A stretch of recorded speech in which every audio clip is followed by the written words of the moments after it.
Kia ora tātou, nau mai haere mai, and look, welcome back to our Extraordinary Committee of Council around our annual plan and budget for Thursday, the 3rd of March 2022. Just remind people that, again, this is all being recorded and live streamed, and again, if speakers could speak clearly into the microphone, both councillors and officers, and please do put your name to it, officers or presenters, so we those online get an understanding of who is actually speaking. The health and safety procedures, everyone in this building is well used to that, obviously under COVID-19 protection framework. Please follow the protocols. In terms of the health and safety aspect, we know where the toilets are in the it's a non-smoking facility. Defibrillator is downstairs in front of house, and in the unlikely event of an emergency, we will exit and assemble following the committee administrator over to the clock tower in Te Marae-o-Hine, the square. All right, we're back to recommendations, Schedule C, and working through the recommendations, and we pick up again where we left off yesterday around the free rubbish bag recommendation, and I'll now default to Councillor Beattie, who has put up this recommendation on screen. Councillor. Thank you, Mr Mayor. Yes, I'm proposing that a budget of $65,000 to be allocated to the program and to do as a trial. The key thing is around the contamination, and if we can reduce the contamination, then there should be a cost benefit for us. And there are some unknowns, so I think the sensible thing is, like we did with the swimming, is to do a trial, then we can evaluate it, and then if there's additional money required, then the team can come back to council for additional budget or not. So that's all I need to say. Thank you. Councillor Hancock. Yeah, thank you, Mr Mayor. The only thing I really want to add to this is that this actually provides council with an opportunity to actually learn some things about our community, which I think will be helpful going into the future. So I just ask everybody to support it, please.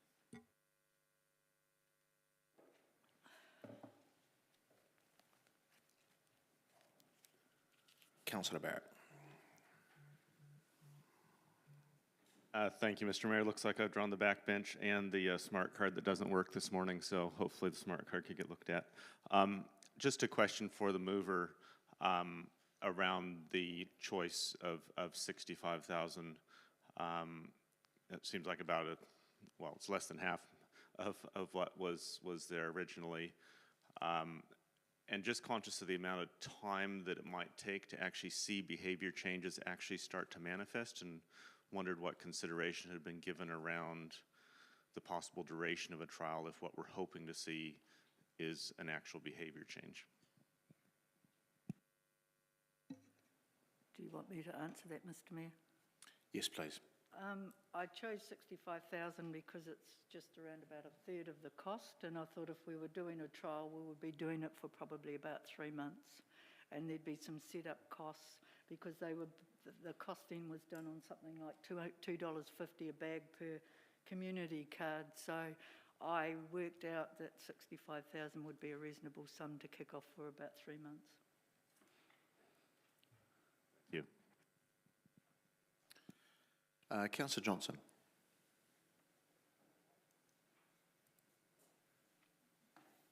Thanks, Mr Mayor. Are we just in questions or are we in comment? We're actually in comments. Okay, so I just want to comment that I'm not keen to support this at this level. I think if we're going to give this a proper go, we should make sure that we've got sufficient budget that we can actually draw some conclusions from the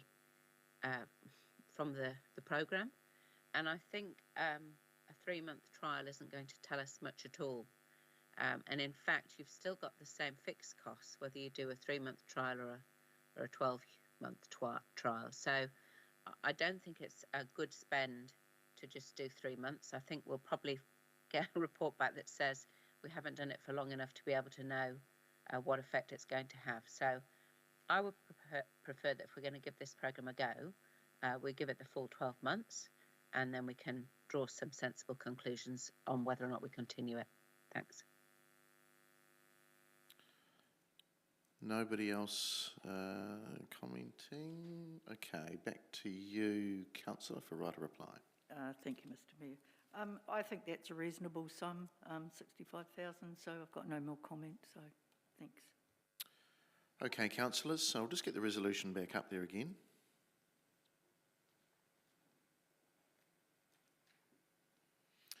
So, committee recommends that a budget of 65,000 be allocated to program 2129 to undertake a trial of a free rubbish bag a month to low-income households.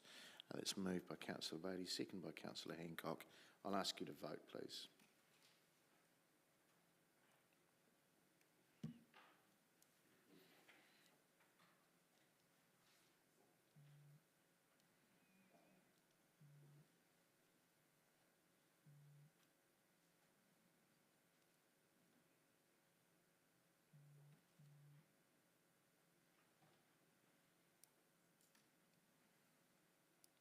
And that is passed, 10 votes for and 6 against.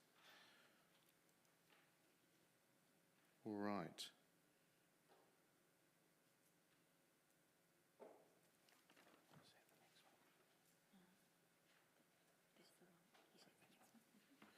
Okay, we're on to the next one.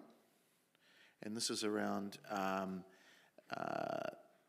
city marketing, and the proposed new operational program is removed from the draft annual budget as included and entitled considered but not included at this stage.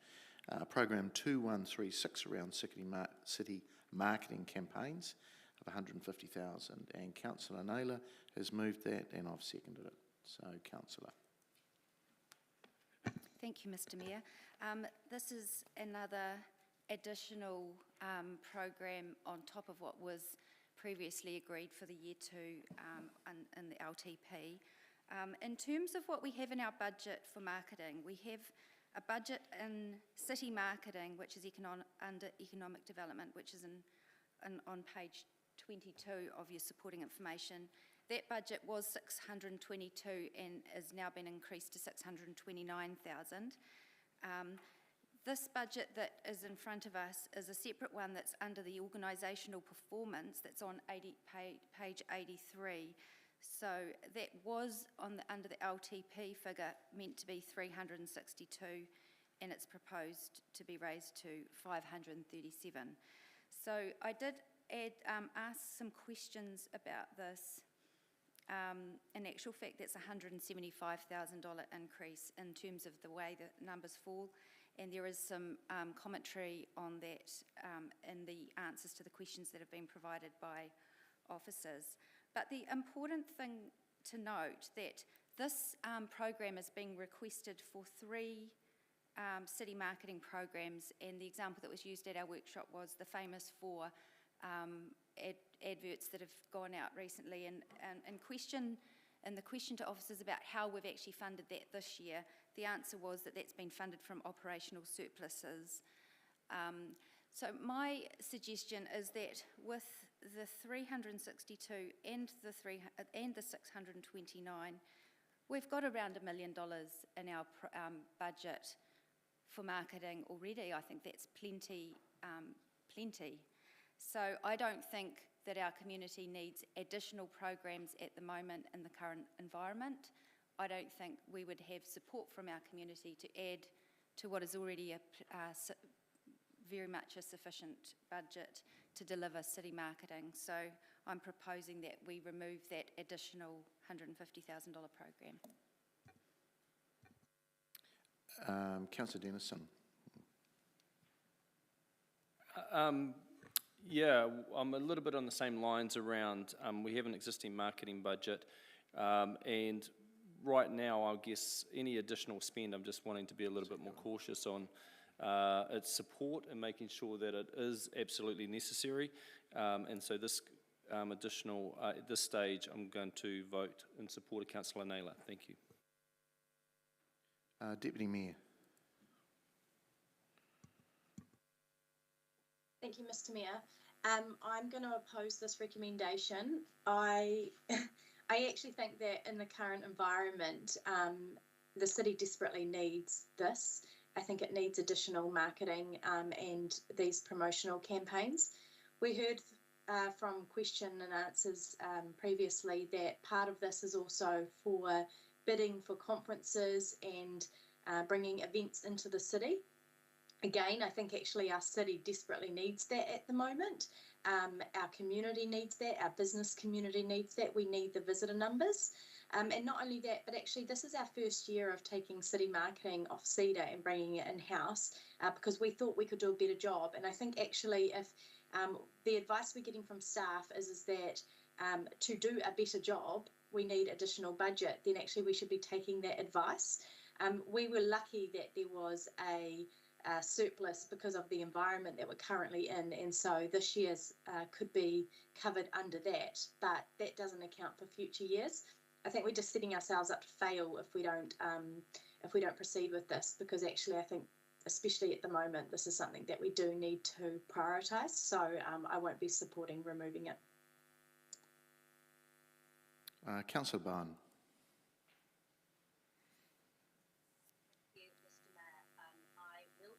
Sorry, Councillor, we can't hear you. Put your volume up.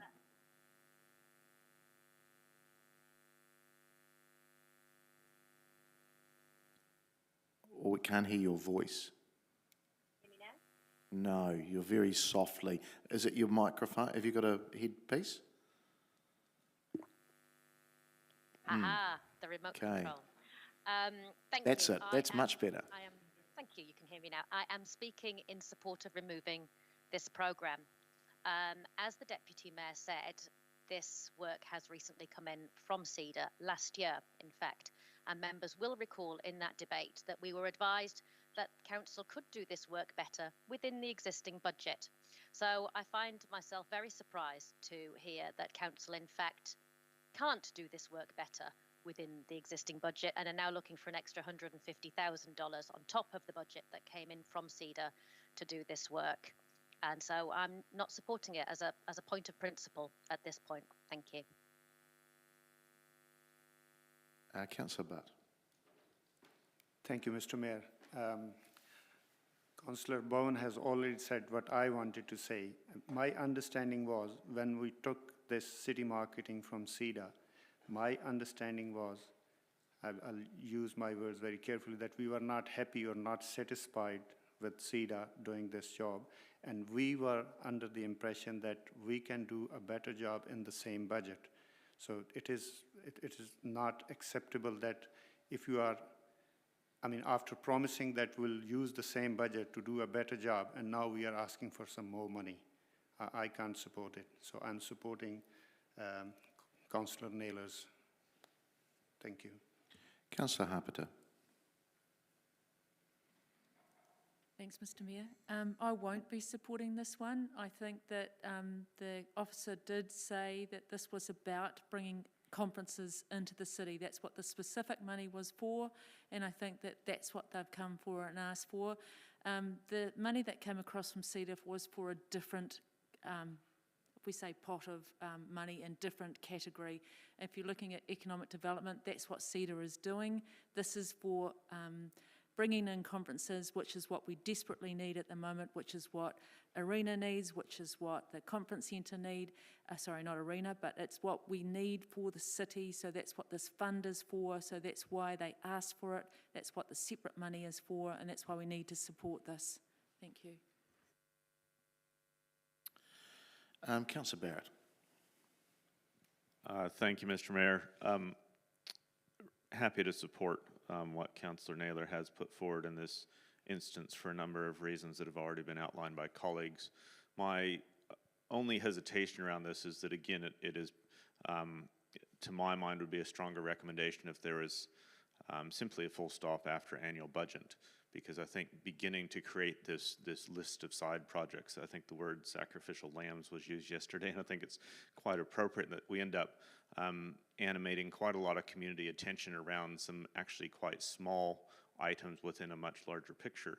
So my preference would be that actually it was simply a full stop after annual budget. So I'll leave that for the mover and seconder to reflect on, but certainly happy with the intent of this to see it dropped at this stage. Before I go back to the mover for right of reply, look, I'll just comment. Councillors, I do support this, obviously, I've seconded it, but I'm always swayed by the debate as well, which is always interesting. I do think we need to cut our cloth. I mean, I did lead the charge around this, bringing some money back from CEDA, and look, we asked some questions, and thank you to the staff for replying to those, but that 630,000 is operationally has been chosen for staff. It could have been mixed up differently in terms of resources to fund campaigns. And I want to remind councillors too that we already spend another 2 million plus with CEDA, who do talent attraction, and we're included as a city in regional marketing as well. So I do think we need to start to cut our cloth. Councillor Barrett, I think with all due respects, and yes, there probably is, it does look like we're focusing on some small stuff, and I'm sure there'll be some bigger stuff to come as well. But I do think we need to hear from the community. If they think we need to market the city better, and there can be a debate and argument for that, then let's hear from them. So I'd be more in favour of leaving it in here, and if there is a list of what some term sacrificial lambs, let's hear if people do want those included. So I'm quite happy to leave it as it is. Back to you, Councillor Naylor. Thank you. Really valuable discussion. I personally don't have a strong view one way or the other. Would have been happy to drop it, but if the seconder is keen to leave it there, then perhaps we'll leave it at that. I just want to make just a few brief comments. It was said that we're setting ourselves up to fail if we don't support an additional 150,000. You know, I really think that undermines and understates the outstanding, exceptional job that staff already do of our city marketing. What I've seen in recent times, I think, is exceptional. The budget that is already there, however, as I've outlined, of around $1 million, I believe is sufficient to continue that exceptional work. So I'd really encourage you to support this. Thank you. Okay, councillors, we've got the recommendation on screen, and so it's around the new operational program around marketing of 150 is for city marketing campaigns is removed, but is in a list considered but not included in the consultation document. So, could you please vote on this?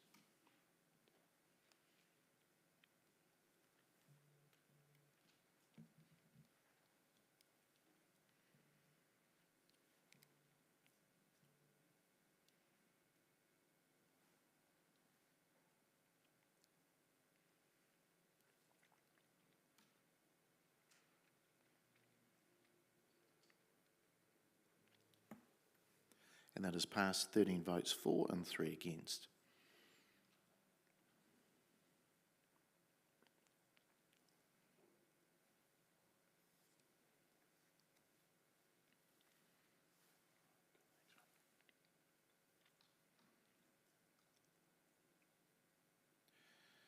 Okay, this again staying with Schedule C, and this is from Councillor Naylor around the Health and Safety Program. Councillor.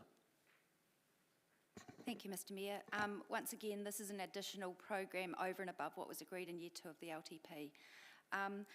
$1 million, so that equates to 1% additional rates. So without this program, we automatically take around, perhaps Steve will correct me if I'm wrong, I think it's around about 1% in rates. So this is incredibly important work, but my question is, why has this not been prioritised within our existing capability? I think in the question, so officers have answered a number of questions which has been really helpful.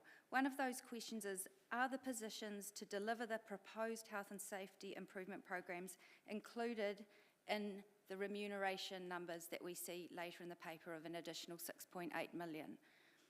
The answer to that is no, this is a separate and additional budget. And also in a question about the breakdown that the Mayor asked, this is around about 510,000 for staffing and about 732,000 for consulting. So $500,000 of this, that was the original 1.2 program that spans over 2 years. So about $500,000 of that is in staffing, and that hasn't been included in the allocation for additional remuneration. I have got no idea why that hasn't been included in there, but what I'm proposing, not that none of this work happens, because I think some of the work included in this program is essential, but what I'm proposing is that the program is reviewed and that priority actions are delivered through existing capability. And when I say existing capability, that includes some of the additional FTE that is included in the proposed increase bucket for remuneration, employee remuneration. So I'm not for one moment suggesting that this is not important or that it shouldn't happen, but it's about how do we fund this. And I certainly think it shouldn't be a program that's tagged on at the end of, I'm not sure why it wasn't identified last year in the LTP process.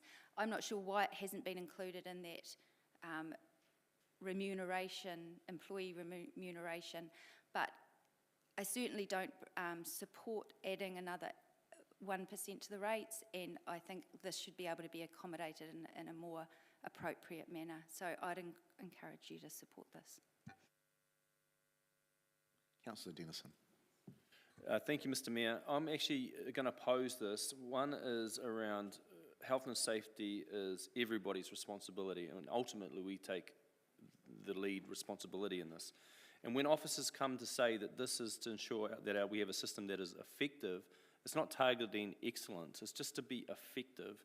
We should take an ear to that. I know that this was raised in our workshop, and the GM mentioned or suggested perhaps if we were going to go down this route that we should actually get some independent legal advice around the exposure of that. And so I recalled that comment. That just emphasises my view that we should keep this in, and if need be, make the reduction in the other budget, which is for additional staffing, and just make sure that we've clearly got a line of sight that we are funding this, we take this seriously, it is important, and we want our staff and our work environment to be safe. Thank you. Councillor Johnson. Thanks, Mr. Mayor. I'm not going to be supporting taking this programme out. I agree with the points that Councillor Dennison has made. The first thing to say is that we as governance are ultimately responsible for the health and safety in the organisation. We've had 2 audits, one that was done in 2018 and one that was done in 2021, both of which have established that the health and safety preparedness is only at the developing stage. So in other words, in the 3 years in between, there hadn't been any maturity in that health and safety system. We have had significant improvement in health and safety reporting from staff over the last term of council, which I know we've all appreciated. But I think it would be very foolish to not take staff advice on the need for investment in health and safety. And look, I totally understand the pressure to try and keep rates down, to save the community money and not to have unnecessary spending. And, and I have some sympathy for that, but this is the wrong target. I think it's been targeted because it's a large sum of money and removing it would make a significant saving. But the consequence for the organisation and for our staff that work in the organisation could be very serious. So I really encourage you, councillors, that this is not the programme that you want to be chopping. This is an area where we have significant responsibility, and none of us would like to think that we hadn't done our absolute utmost to make sure that council was a safe place to work. So please don't support this cut. Thank you. Councillor Harper. Thanks, Mr Mayor. I agree with the sentiments of the last two speakers. I think the health and safety program is very important for the council going forward, and particularly as us of governance for the council. But I would like to propose an amendment, if this fails, that we, and I did talk to the officer about this, that we look to spread the cost of it over 2 years rather than doing it as 1 year.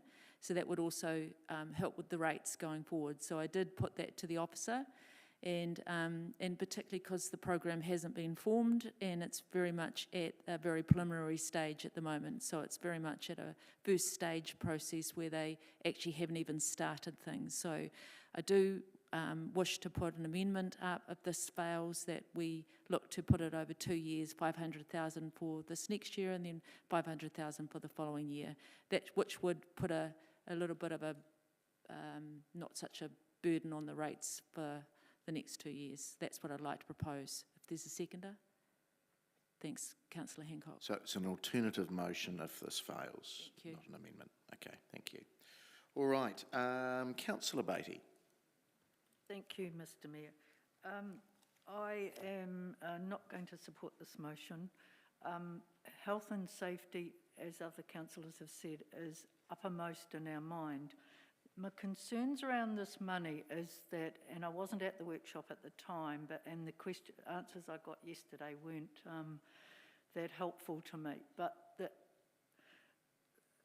I'm comfortable to leave the money there as long as through the Finance and Audit Committee we have sight of it. Because of the fact that we don't know, the question I asked is, do we need hardware or software, and they don't know. It's a developing program of work. So if you take away the $1 million and they do need hardware, there could be $400,000 or $500,000 worth of systems that need to be put in place. So we'll end up stymieing the actual project. But I think we just need clear sight of this program through the health and safety reports that come to the audit committee, and then we can be confident. And at any stage through that the money's not required, then in that reporting, then we can see what the expenditure is, and then it doesn't have to be spent. So to me, it's a tick, but with clear. I want clear outcomes from the spend of what we're going to achieve and when we're going to achieve it. Okay, right, a reply back to you, Councillor. Thank you. I agree with all of the councillors who have suggested that we should take staff advice and invest on health and safety, and I agree that this is a highly important thing. I'm not suggesting that this work doesn't happen. What I'm suggesting is a change to how it's funded. And if you read the wording, it says that priority actions are delivered through existing capability. And can I just spell out what I mean by existing capability? Existing capability is the total remuneration budget that, if you have a look, and we'll discuss this later, has a proposed 13% increase from this year to next year. So my question is, if it's so important, why is it not included in that proposed remuneration increase? That's a huge increase, a bigger increase than I've ever known in my time at this table. So totally agree of the level of importance, totally agree it should happen. Don't agree that it should be an additional budget to our fundamental core business. So that is the direction that this recommendation gives. Please do not think that this recommendation means that the work doesn't get done. The work should get done. It's about how it gets done and how that's funded. Okay, thank you, councillors. Right, we'll vote on this recommendation.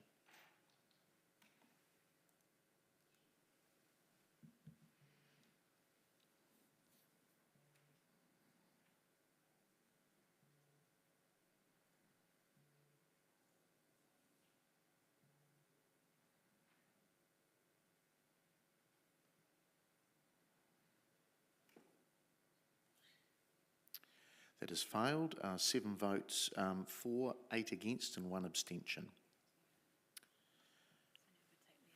Yeah. So we now will go to the alternate recommendation. We'll just get that up on screen. So just a moment, and those online, just give the staff a moment to get that up.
Okay, councillors, this is the alternate recommendation. Again, we're staying within Schedule C and around from Councillor Harper, seconded by Councillor Hancock, that program 2133, the Health and Safety Improvement Program of $1 million is spread over year 2 and 3.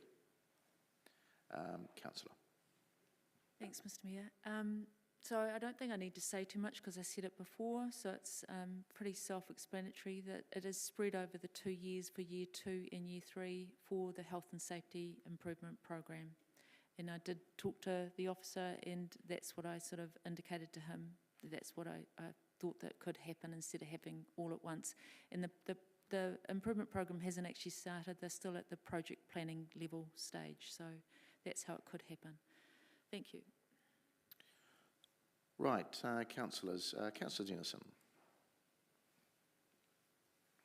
Thank you, Mr Mayor. As a question, I'd have a level of comfort with this if we actually heard confirmation of the manager here at this meeting, if that was the case, and then that's formalised. Can I ask that through you, Mr Mayor, of an officer, if that is I think it's pretty important that we understand that it can be delivered in 2 years, or it's all go.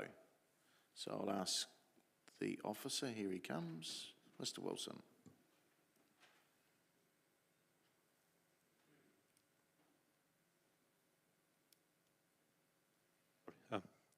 Wayne Wilson, People Ops Manager. I think the program was for longer than just one single year, and so I think it can be done as you say. It would be better to do it in 1 year, but if you spread it from a 3-year program to a 4-year program, I think that could work. Thank you. All right, other councillors. Councillor Johnson. Thanks, Mr Mayor. I did have a question because in our Schedule C, it looks as though there's just under $1 million scheduled for year 3 for this programme as well. So I'd just like confirmation that if this alternative motion is put up, does that mean we're going to have approximately 1.5 million in the second year, or how is that going to work? Okay, I'll just get some... Yep, just under $1 million. Okay, Yeah. good points. I'll get the officer and maybe even finance to comment as well.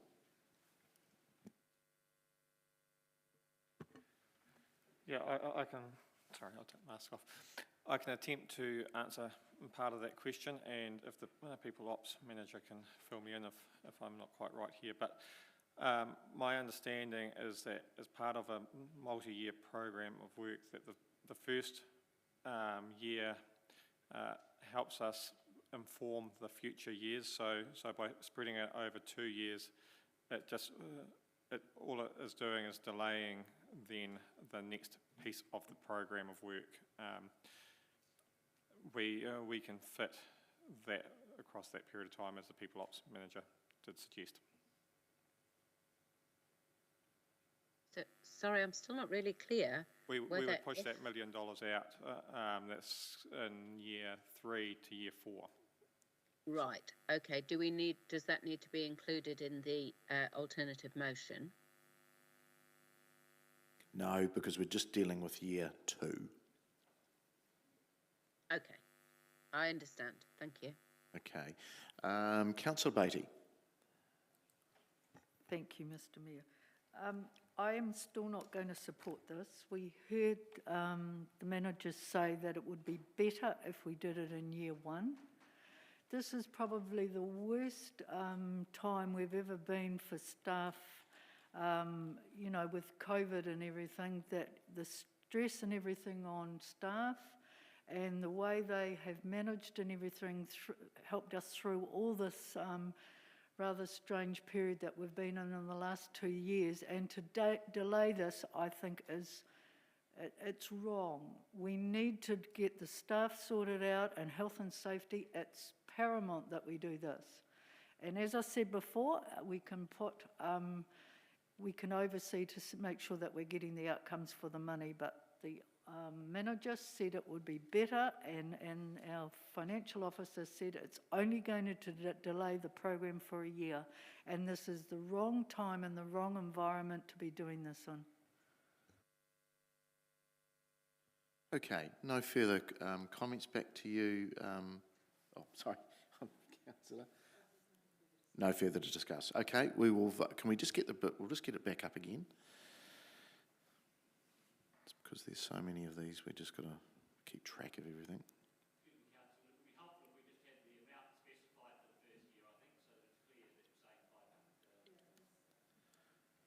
Yes, we'll just get that amended, so it will read: the committee recommends that program 2133, Health and Safety Program, $1 million is spread over years 2 and 3, 500 for year 2, 500 for year 3.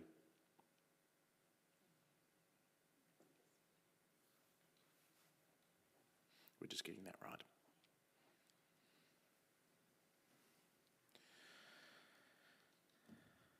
Okay, that makes it nice and crystal clear for officers if this succeeds. Okay, all right, we've got it in front of you. Can you vote, please?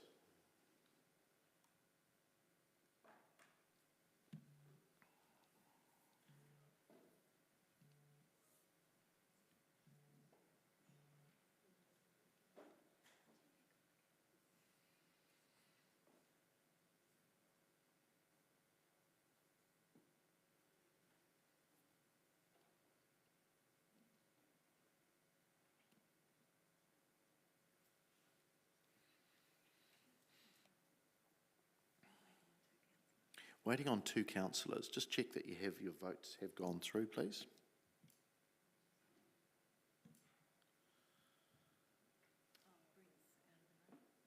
Okay.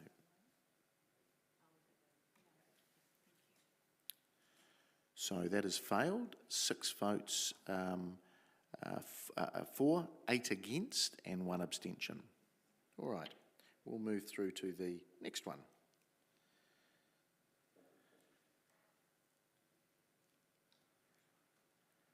And staying again with Schedule C, the committee recommends that the following proposed operational program is removed. Around program 2135 of 21,000 for the LGNZ conference. Councillor Naylor moved, seconded by Councillor Harper. Councillor Naylor. Thank you. Just really briefly, this is quite a small amount, but just I felt it was quite unnecessary to have an additional program for something that we can really meet within our existing budgets that have shown to be quite sufficient. Councillors, is there anybody else? I'll make a comment. Look, with the current environment we're in, who knows if the LGNZ conference will appear, but nobody's going to anything, and our budget is we have room within the budget to do this. So I agree with Councillor Naylor. although it is small, we need to start thinking about the dollars and cents as well. Deputy Mayor. Thank you, Mr. Mayor. I just wanted to clarify with that figure, was that the total cost to offer the opportunity for attendance to all elected members? Yes. So does that include our appointed members, or was that just for elected members? It's only elected members. Thank you. Councillor Johnson. Yes, just to indicate that I am supportive of this, because I know that our professional development budget has been underspent over the last few years, and I think that we could accommodate those who wanted to attend this conference within our BAU professional development budget without putting up extra. So I'm happy to support this being taken out. Okay, no further comments from members. Back to you, Councillor, for right of reply. No, don't need it. All right, we will vote, please.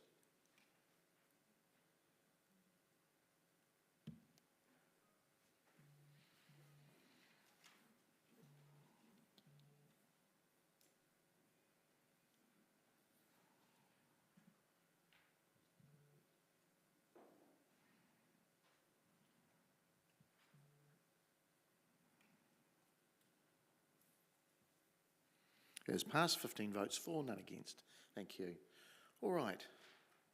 We now go to the next one, staying with Schedule C, and around the committee recommending that the following program funding is reduced. Program 2139, it's $200,000 extra operational budget to deliver residential industrial growth planning, and the mover and seconder wish to reduce it to $100,000. So moved by Councillor Naylor, seconded by Councillor Petrinas. Councillor Naylor. Thank you.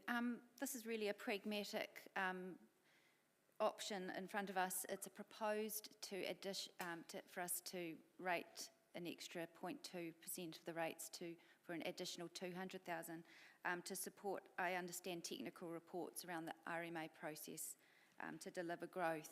Now that growth, as you can see in the capital program, there's a number of our growth budgets that are delayed, and it's uncertain exactly how quickly that growth will occur. So it's I'm not sure whether we would need the full 200,000 or not, but I do support some additional capability and hear the officer's request for that. So I'm suggesting that additional capability be 100,000 rather than the proposed 200,000. Okay, open it up for comments. Councillor Bowen. Thank you. I won't be supporting reducing this fund. We heard clearly from the acting chief executive yesterday that city planning has a huge programme of work ahead of them. He referenced, the programmes which are planning to add residential development the size of Fielding to our city, and he explained that this fund was necessary for technical support to that work. The planning team's under the pump. They need this money, and this isn't where we can cut, so I won't support it. Councillor Johnson. Thanks, Mr. Mayor. So those of you who are at the workshop will remember, I think, that I did question this in the workshop. And one of the explanations that was given is, at the moment, we're masters of our own destiny in our ability to plan. With the change in the RMA process that's coming up, planning will be going up to regional planning authorities, and they, in their wisdom, may or may not share our priorities for rezoning land for housing or industrial growth. So we'd be very wise to get this planning underway whilst we still have the opportunity to control it. That's the first point. The second point is that we are still in a housing crisis. We still don't have enough land zoned for building residential property. And I really believe that the community expects us to accelerate the planning process so that there is more available land for housing. And I feel very strongly that we would be neglecting our duty to the community if we didn't support adequate planning for residential housing growth. So I strongly urge you not to cut this fund. It's very important both for our ability to, as I say, control our own destiny in terms of planning, but also for our ability to provide enough residential zoned land for building. So please don't cut this one. Councillor Dennison. Hey, well, thank you, Mr. Mayor. First off, Councillor Johnson and I must be singing off the same song sheet on some things today, because I agree with her completely. The theme of some of the comments from the community this term of council have been the need for housing, planning and consenting and getting things done in a timely manner, the frustration, how long things take. The narrative for this is to ensure our systems, that the proposal is for the RMA process to be available and advanced in a timely manner.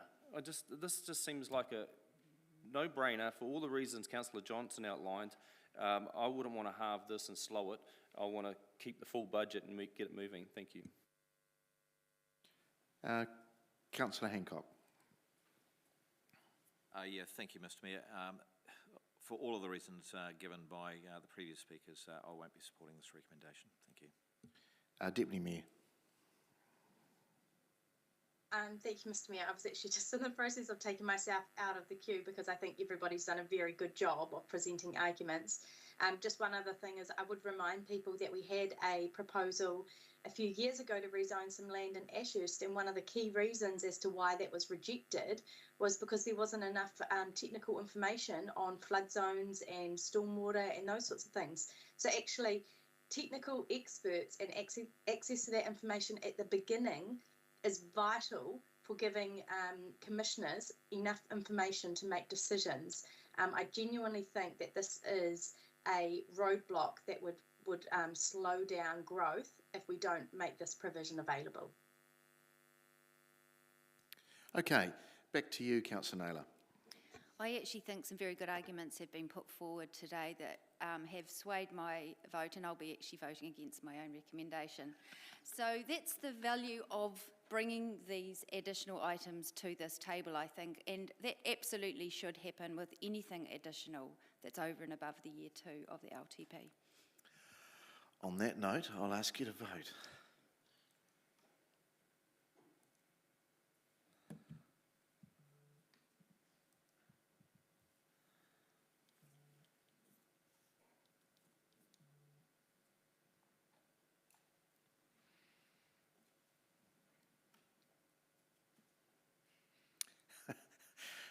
I'm sorry, I shouldn't laugh. That failed, 15 votes against. I don't think I've ever seen that before.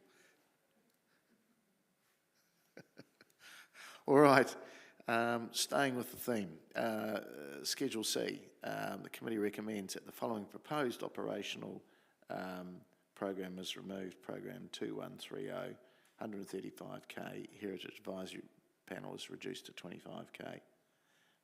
Councillor Naylor. Councillor Naylor, before you start, I heard some officer comment yesterday which made me think this is probably not a route that I would wish to follow, continue down. So I'm going to withdraw. Can I withdraw as a seconder?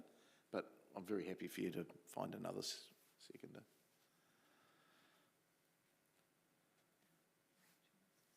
I'm happy to speak to it. I've got Councillor Bowen. Are you wishing to second this, Councillor Bowen? I don't think you are. That would be a hard no. All right. Is there another seconder? Going once? Going twice? It's not. So that the notice of motion it fails.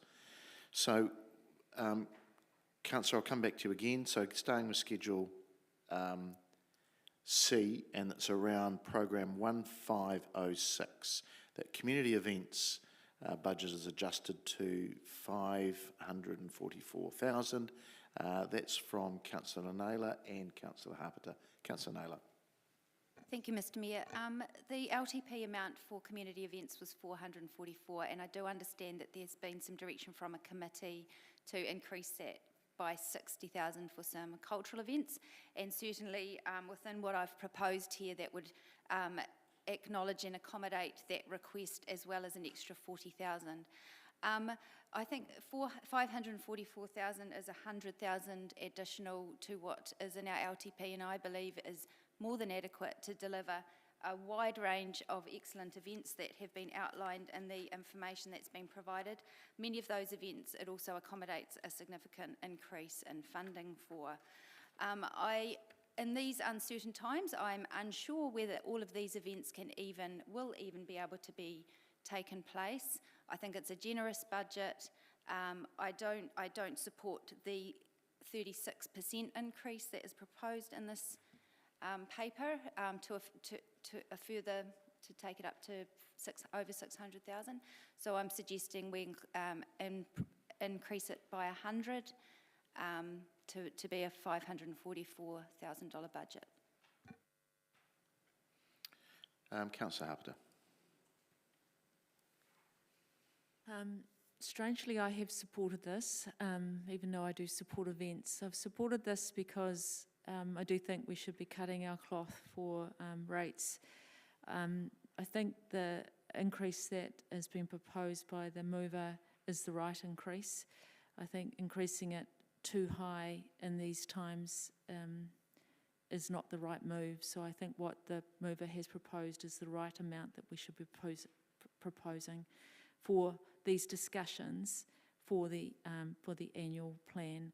And then if the community come back and say they want more, then they'll come back and say they want more in the discussions for the annual plan. But that's what I think should happen. Thank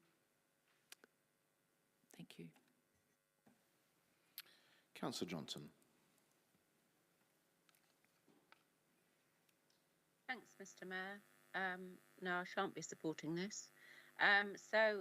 First of all, this has been slightly mischaracterised as an increase. It's actually a restoration of budget to the Community Events Fund that was cut before, plus the additional money for cultural events that was left out in error of the 10-year plan. So it's a correction in some way of previous budgets rather than a straightforward increase. We did receive a detailed breakdown from the questions that were put in following the workshop, and I just want to remind councillors how much some of these community events contribute to our strategic direction, to our connected and safe community, to social cohesion, to an exciting and vibrant city. We have made a commitment as a council to walk with iwi partners together, and some of the increased funding relates to boosts to Māori cultural events that I think in 2022 and with our stated commitment we should definitely be doing. So there's an increase to the budget for Waitangi Day. There's a Matariki New Year festival increase, and there's also increases to some of the much loved cultural festivals in Palmerston North, like the Festival of Cultures, like Esplanade Day. And I really can't leave this comment without commenting on the need for us to adequately fund some of the multicultural celebrations that we've established to, again, contribute to a connected and safe community. People's memories are quite short. It's only 3 short years since the Christchurch terrorist attacks. And after that, we were very clear that we thought it was very important that in our multicultural city, we provided opportunities for people to understand one another's cultures. And some of those events came out of that, things like the Lunar New Year, the 2 Eid festivals, Diwali in the Square, Holi, and so on. And so, I mean, I just cannot support any budget cuts to such a significant and important part of our strategic direction. I'll just leave it at that, I think, before I get too carried away. Thank you. Councillor Bowen. Thank you. Councillor Johnson has made all of the points there, I think. Sorry, just having an IT issue there. And I just wanted to reflect on a previous comment that if people want these things, they will tell us they want them. I hear all the time from our community how much they value our events offering. Yes, it's a strong offering. It's diverse, it's creative, it's vibrant, it's everything that we want to be as a city. It's our shop window for our central city. It's our shop window for our diverse community that we're really rightly proud of. It provides an opportunity for that diversity to be seen, to be made visible in our central city in a way that just would not happen without these events. People would live within their own communities and not see the diversity that we so proudly put on show through our events. And I get that it seems like a lot of money, but I think our bang for buck, our return on investment is significant here, and I won't be voting to not correct the error, which was taking the budget away in the first place and an accounting error of not carrying it in from the long-term plan. I don't think that's an equitable outcome at all, so that's a no from me. Okay, back to you, Councillor. Thank you. I totally agree with the points that have been made around the need for us to be able to celebrate our culture and diversity. And certainly in that list of community events that have been provided to us, of 14 events, at least 9 of those are specifically around celebrating our culture and diversity. And certainly a budget of 544,000 is more than 100,000 more than what was budgeted in the LTP, and I think does provide a very much adequate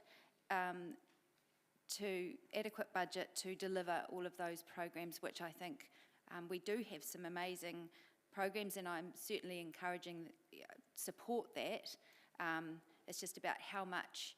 It's just about whether we want another step up for further funding for that in an uncertain environment where we're unsure. You know, the current environment with COVID, it's really unclear how long that's going to impact on events. So it seems a silly time to take a further step up in terms of a bigger budget. So I'd really encourage you to support this increase to the budget, but not as much as what's been proposed in the papers. Okay, councillors, so you've seen the recommendation on screen there to be adjusted, the community events to be adjusted to 544,000. All right, we'll vote on that, please.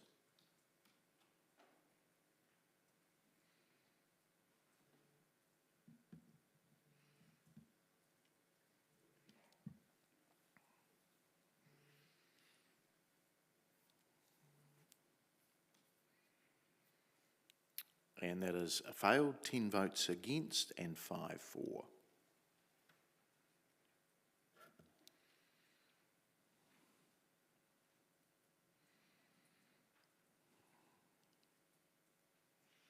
Okay, we move to the next one. And this is a new one that's just come in, so thank you, Councillor Bowen. I'll get you to speak to this in a moment. It's around Schedule C. This is the last, unless there's some off the floor. An additional budget of 100,000 is allocated to continue the COVID-19 Relief Fund for 2022-23. Moved by Councillor Bowen, second by Councillor Johnson. Over to you, Councillor Bowen. Thank you, Mr. Mayor, and apologies for bringing this one in slightly late, colleagues. But this, I'm hoping, doesn't come as any surprise following the discussions we've been having in previous council meetings about this year's budget and the very great and real need in our events sector to continue to provide ongoing support. My concern here is that our COVID-19 Relief Fund finishes this year, and as Councillor Naylor just said, we are very much still in the COVID environment. We don't know what that might look like going into next year. But if I had to bet, I'd say we're still in for some interesting times.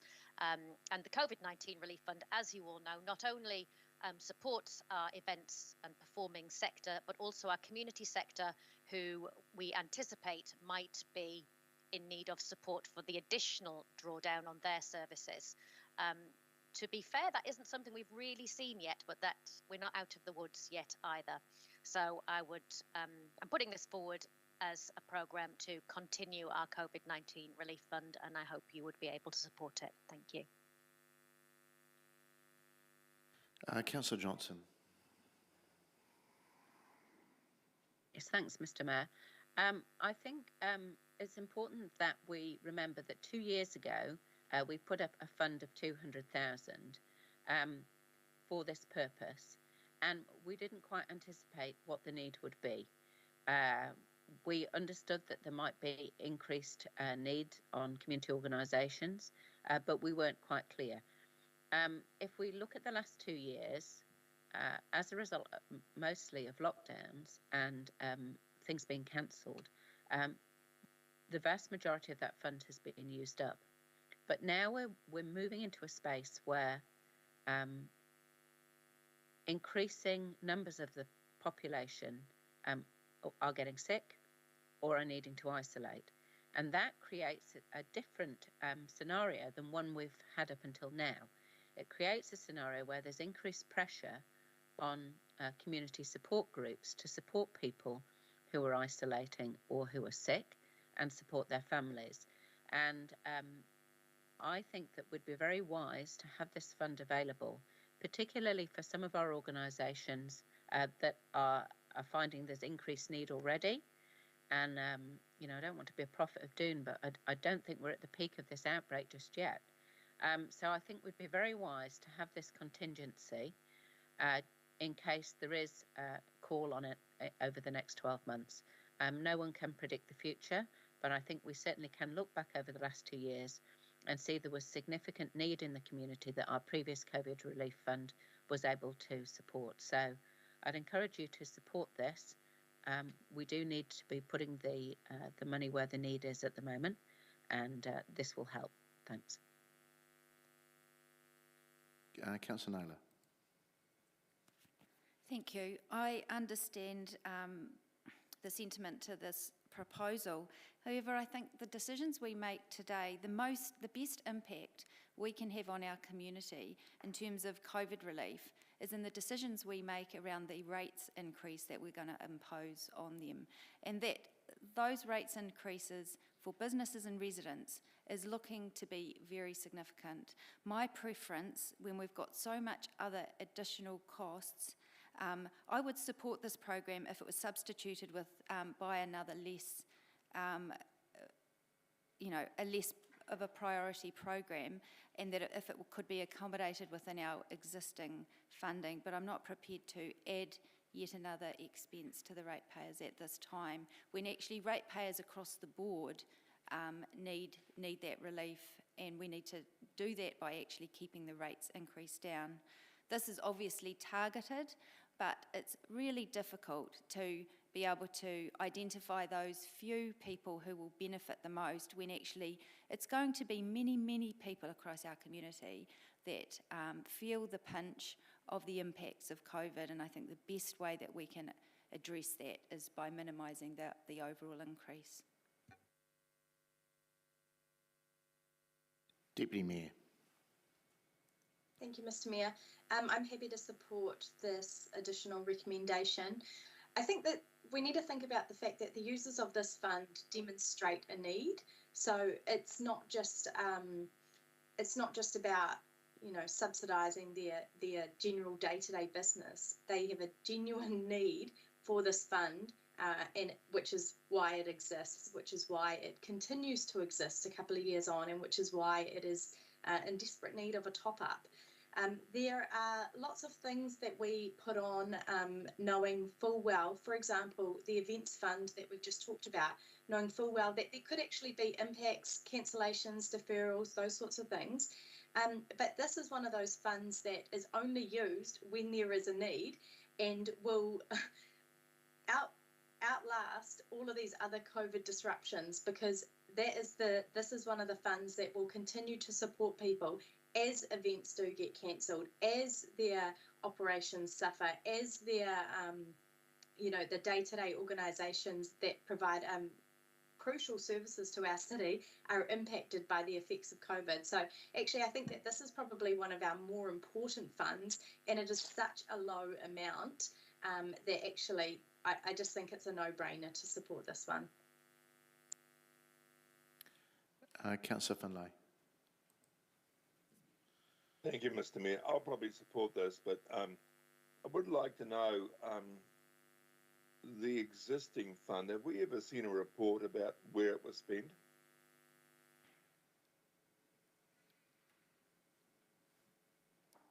Does anybody know? We're just trying to, everyone's looking at each other, we're just trying to find that answer for you. I'll ask Mr. Dyerberg, Chris, to speak to this. Thanks. Thank you, Mr. Mayor. We did have a report last year on the outcome of it, but we haven't reported on it this year. Just on that, and I think the other question was thank you for the answer. So how much is left in it? I think it's about $30,000 roughly. Okay, thank you. Okay, just figuring out who the mover was. Back to you, Councillor Bowen, for right of reply. Thank you, Mr. Mayor, and thank you, colleagues, for indicating some support for this. I think just to reiterate that yes, this is a very targeted relief fund for individuals, businesses, and community groups in our community who are experiencing the worst impacts of COVID-19. So, absolutely, our community are all experiencing the impact of COVID-19 at some level, but this fund goes to the heart of the most deeply felt impact in our community. In a way that is a transparent use of public funds. There is very well administered through our officers, that there's a rigorous application and reporting procedure. So I'd encourage your support for this, please. Okay, we'll just get it back up and then we will vote.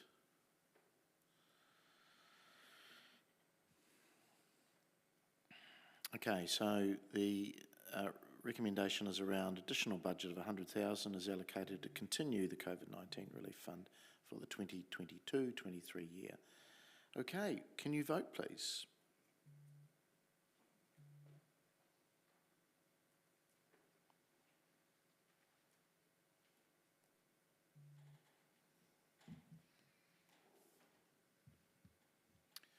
And that is passed 12 votes for and 2 against with 1 abstention.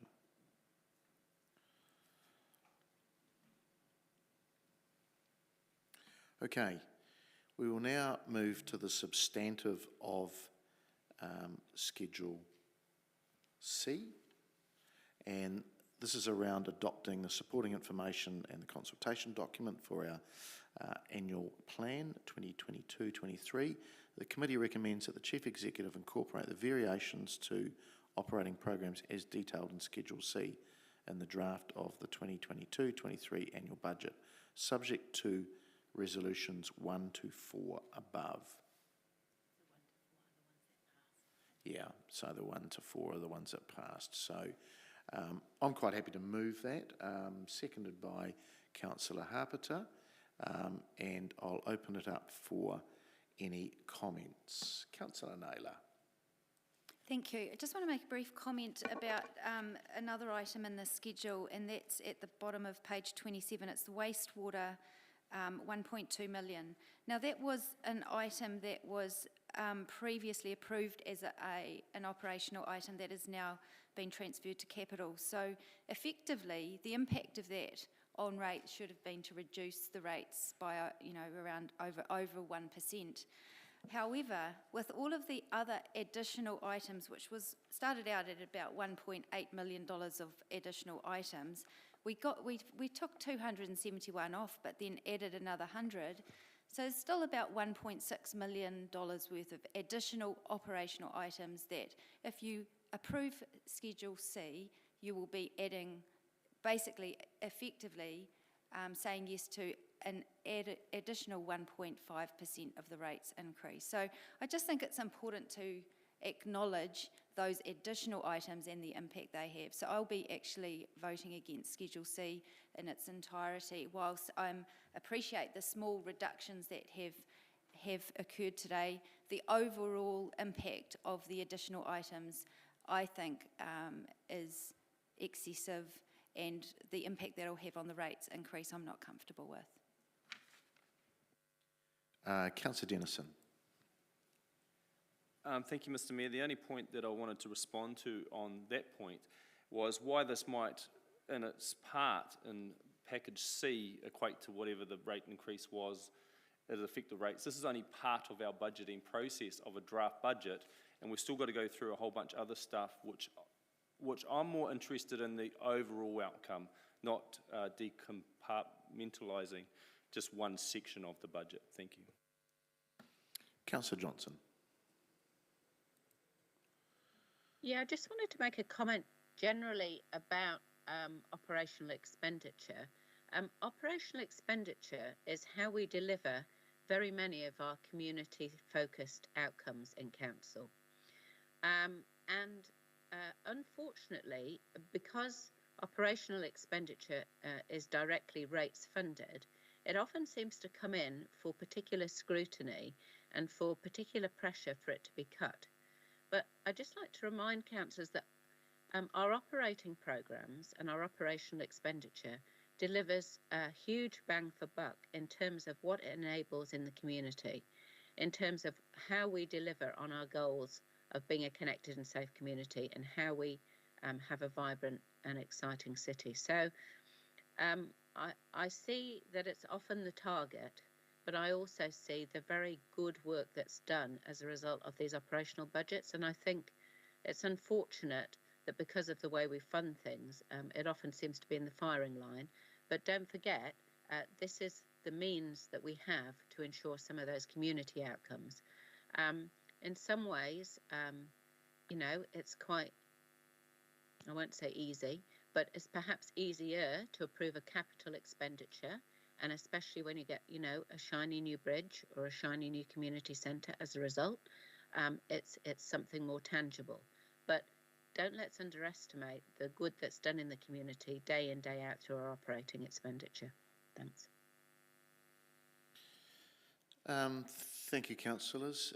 Look, just in summary too, I think this is all about balance, and yes, we are packaging it down into schedules, and I think there's nothing wrong with scrutinising where this money and operational services go. Like the previous speakers, actually I agree with all of them, and I'm happy as the mover that we are delivering some really good outcomes for our community. But we've also got a responsibility as elected members to look at where that funding comes from. So I have no problems with scrutinising it as well, and running the ruler over everything. Look, we've done a good job of going through those, not exactly line by line, but we certainly gave it a decent go. So I'll ask you to vote on this, please.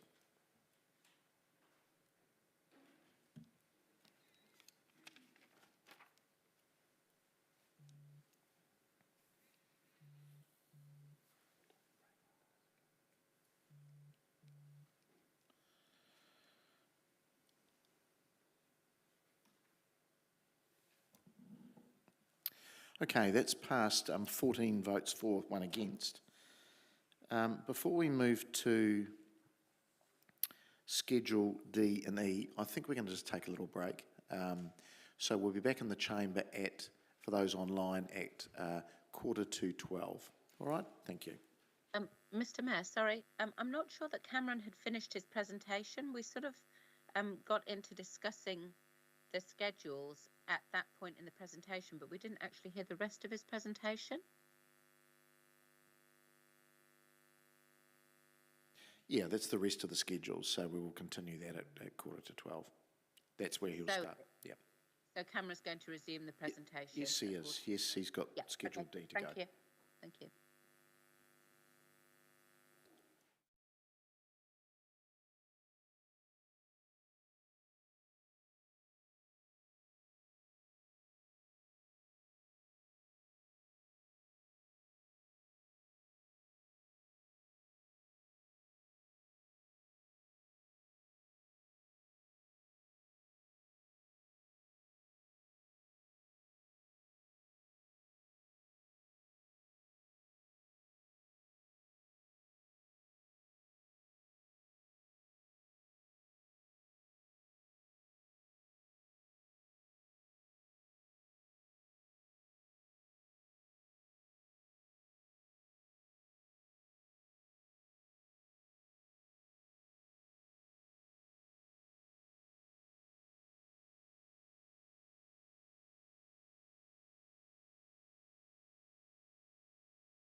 Kia ora tātou.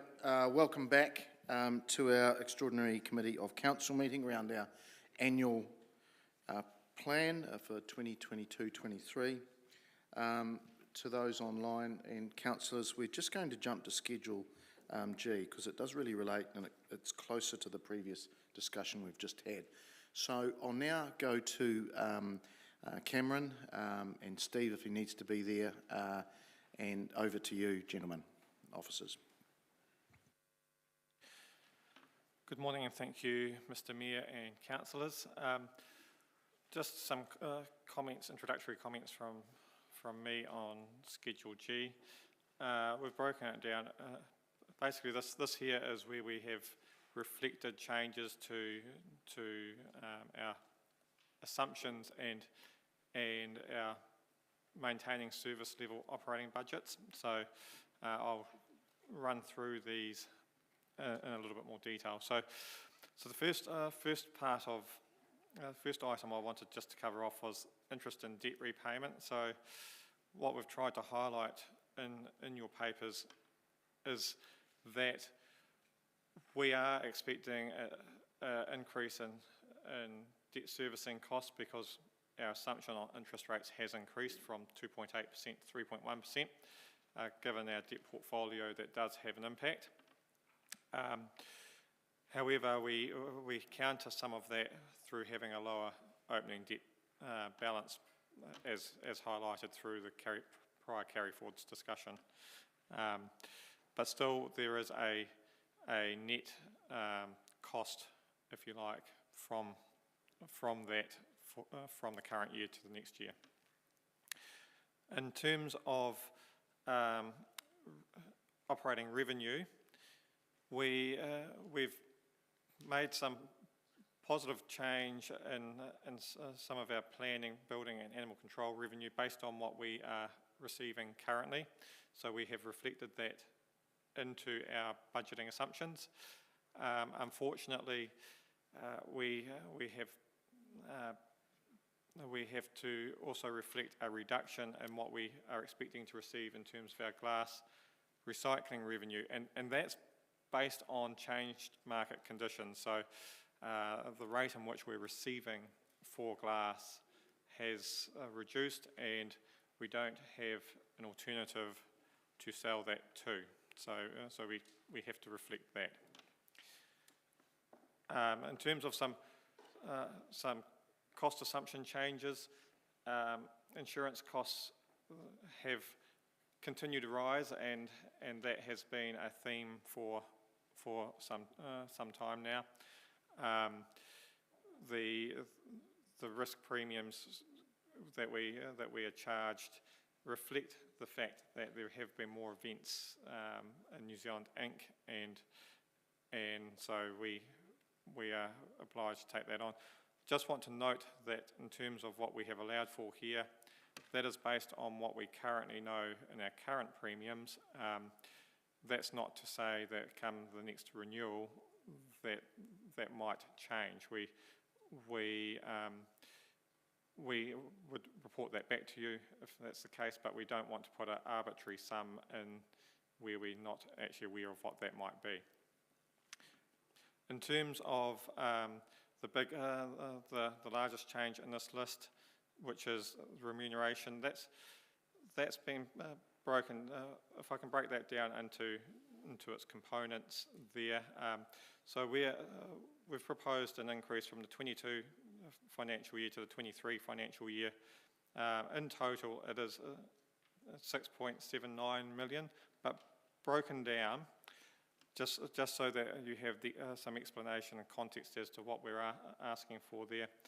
50% of that is funded through providing a resource to deliver the capital program and funded as such through the capital program. So that's reflected in the capital budgets. We're proposing a reduction in some professional services budgets, recognising that we have some better effect if we have some resource in-house as opposed to relying on external professional services. And in some areas, as mentioned in terms of, for example, building and planning and the like, we have some additional demand on our services, which is generating some more revenue. So there are some positions that are funded through that mechanism.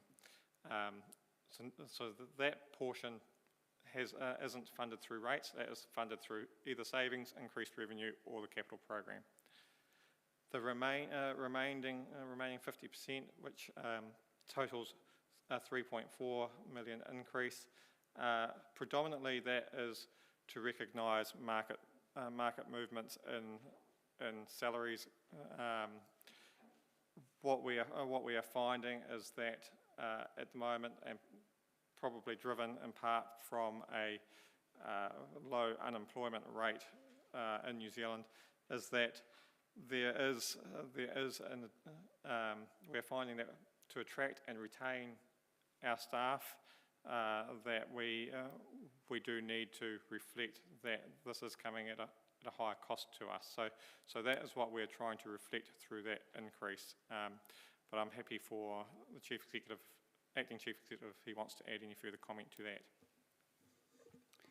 Thanks, Cam. I think you've provided a really useful summary of the drivers for this budget and the way it's being funded. Just a couple of comments, because I appreciate it is the large line item in front of you today.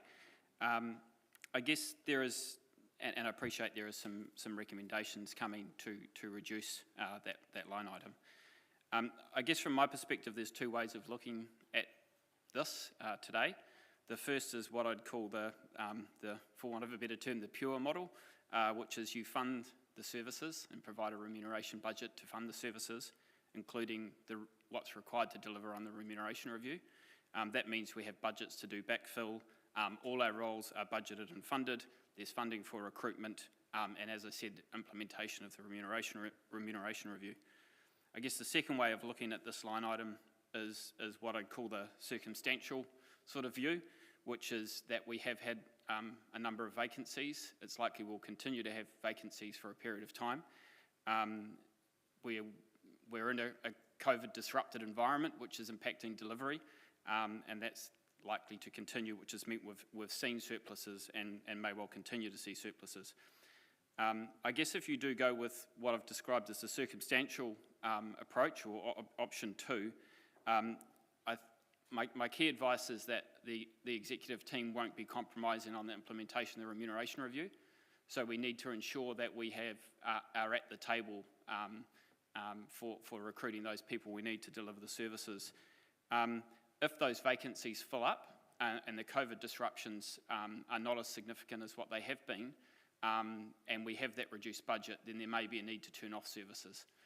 So I tried to,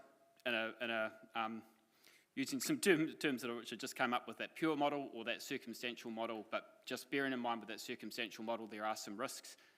If we fill those vacancies, COVID disruptions stop, but the key message too is we will not be compromising on implementation of the remuneration review, regardless of what is done with the budget.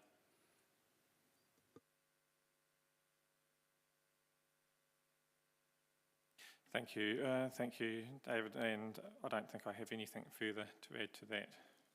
Thanks, Cameron. Thanks, David. So we've got, that's the one slide for around Schedule G. Okay, cool. I've got a couple of questions.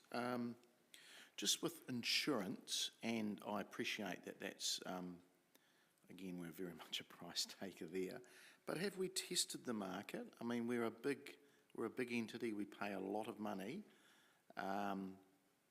I'd have to say we probably haven't had as much success with some of our claims, but have we tested the market there, or is there anything we need to know? Steve Patterson, Strategy Manager Finance. From my perspective, we have brokers who are testing the market for us all the time, and we have our insurances broken into 2 or 3 different components. So we've actually got more than one lot of brokers, as it turns out, some handling the underground infrastructure and others handling the above ground type stuff. So I'm personally satisfied that we're being well served by them in terms of them doing their very best for us in terms of dealing with insurance companies for the claims that we have.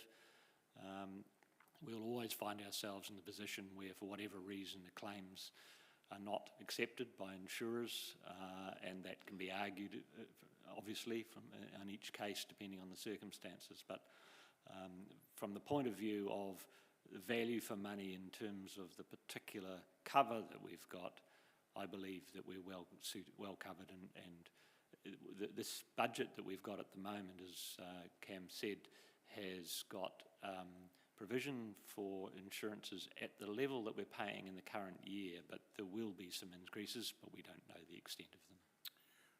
Right. Increases not just because of premiums, but as well because of changes to the council's assets that are being covered. We're building new buildings, we're increasing the value of the buildings, so that means we're paying. Sure, so the cover needs to be larger. Take the new housing units, for example. Hugely greater premiums for those than what there were before in the old ones. And so we have several levels of cover. So Company A does underground, Company B does above ground, Company C might do something else. Is that how it works? Yes, it is. Okay. And in fact, there's an actual consortium of about 5 companies who provide the main material damage cover. Right, okay, thank you. No, you covered that well. Just a couple of other things. Elected member remuneration, and I see that listed, and it's got a slight increase over the 15 members, and but that's not set by us. That's a body that isn't really. We can't do anything with that because the Remuneration Authority in Wellington set that. Am I right? Yes, you are correct. That is set by the Remuneration Authority, and we, again, in this case, have no choice but to accept that determination. Okay. And just one final thing, and probably maybe directed to Luke in events, and I note that we've got event sales figures there. Can I just understand the hugely successful Monopoly game for the 150th? Was there any residual income out of that? Has that been realised anywhere?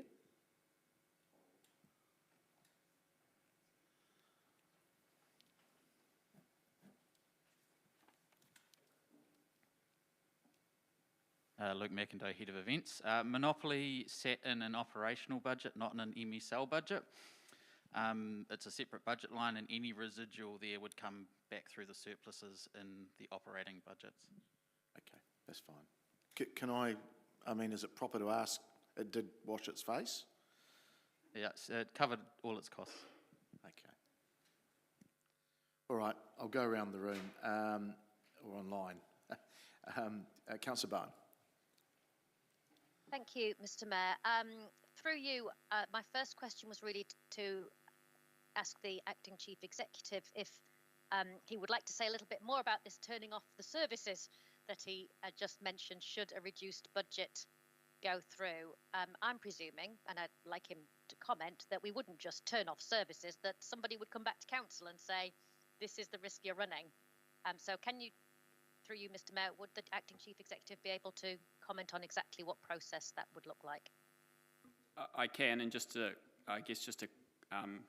qualify, that was on the assumption that we were filling those roles, and the COVID disruptions were slowing, so for want of a better term, the organisation was humming, and because the salary budget had been removed, we were running out of budget, and those surpluses are gone. So clearly we would come back to council for a discussion around those, but in that situation, if that played out in the next 12 to 18 months, we were filling the roles, disruptions are gone, and we're short on cash, then the only thing to do within that year would be to start to reduce levels of service.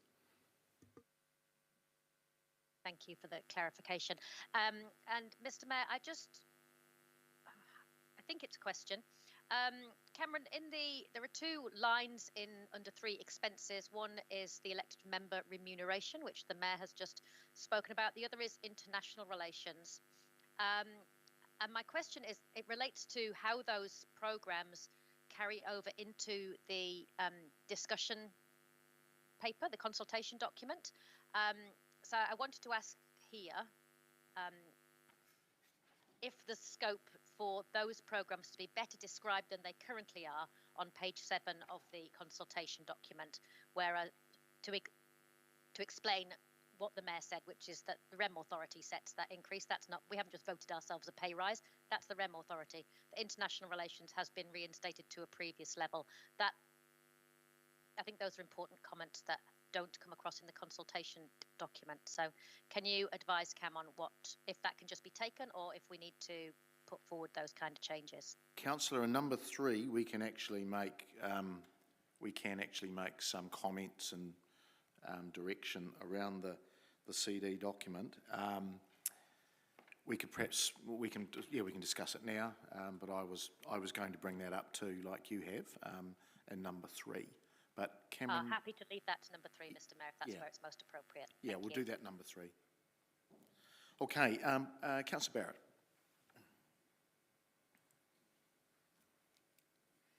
Barrett. Thank you, Mr. Mayor. Thanks, Kim. Just a question around the glass, and to get a sense of how volatile that market is, and whether we have any capacity or should be considering capacity to be in a position to take advantage of any volatility rather than sort of suffering short-term consequences.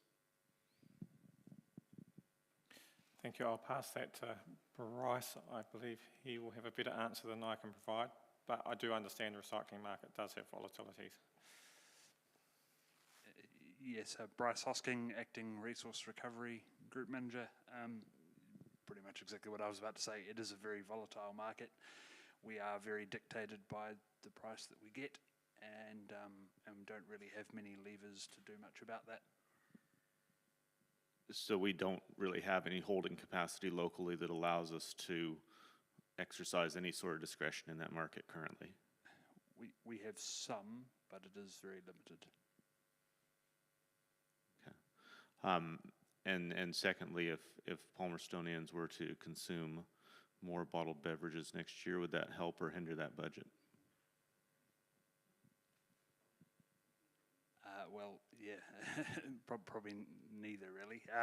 It would increase the amount of bottles that were in glass that would be going through, and that would obviously impact on our limited storage, but equally it would impact on the other side of it as well.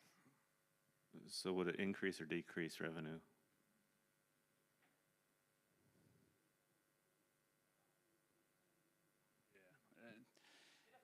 Well, I will have to come back to you with some detail on that. Thank you, Mr. Mayor. Bryce, just while you've got the microphone, just on that same subject, do we, a lot of this is a numbers game, obviously, and volumes and what's suitable for suppliers to take.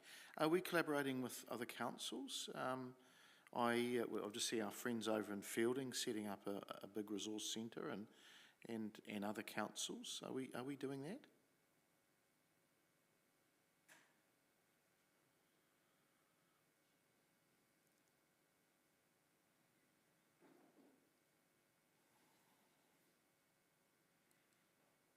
We do have, sorry, I was just getting some clarification. We do have an existing relationship with Horowhenua and Dannyvirk. We collect their glass as well, but ultimately it all goes up to Auckland and to the same place. Outside of that, we have no existing relationships. So we do nothing with MDC?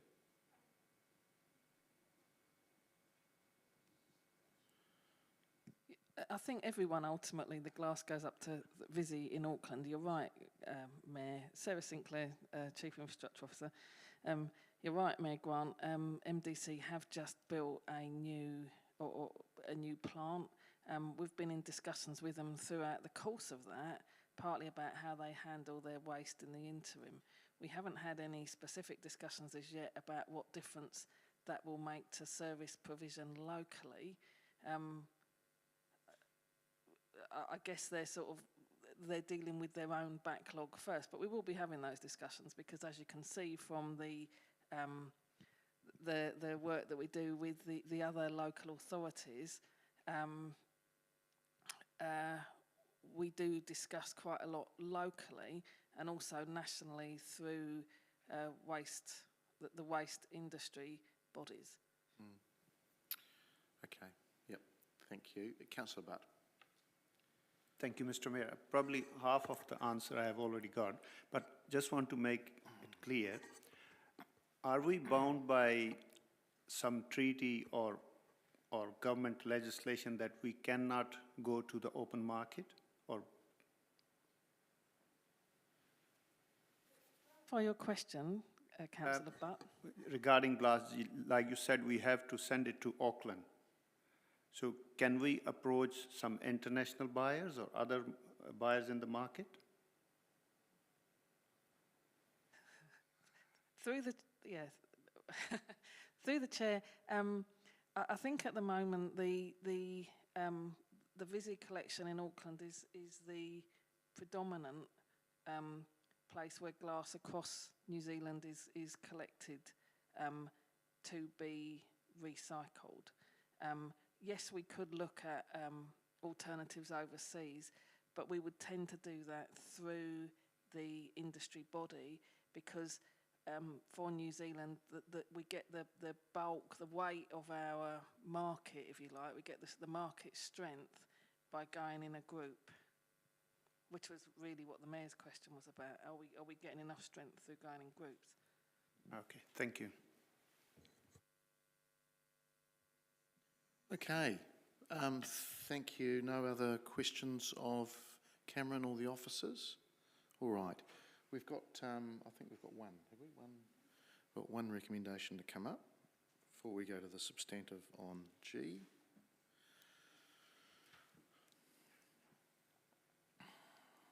Okay, it was Schedule G, around a recommendation that the committee recommends that the proposed additional budget for employee remuneration be reduced by 2 million to enable 4.792 million additional for the 22-23 year.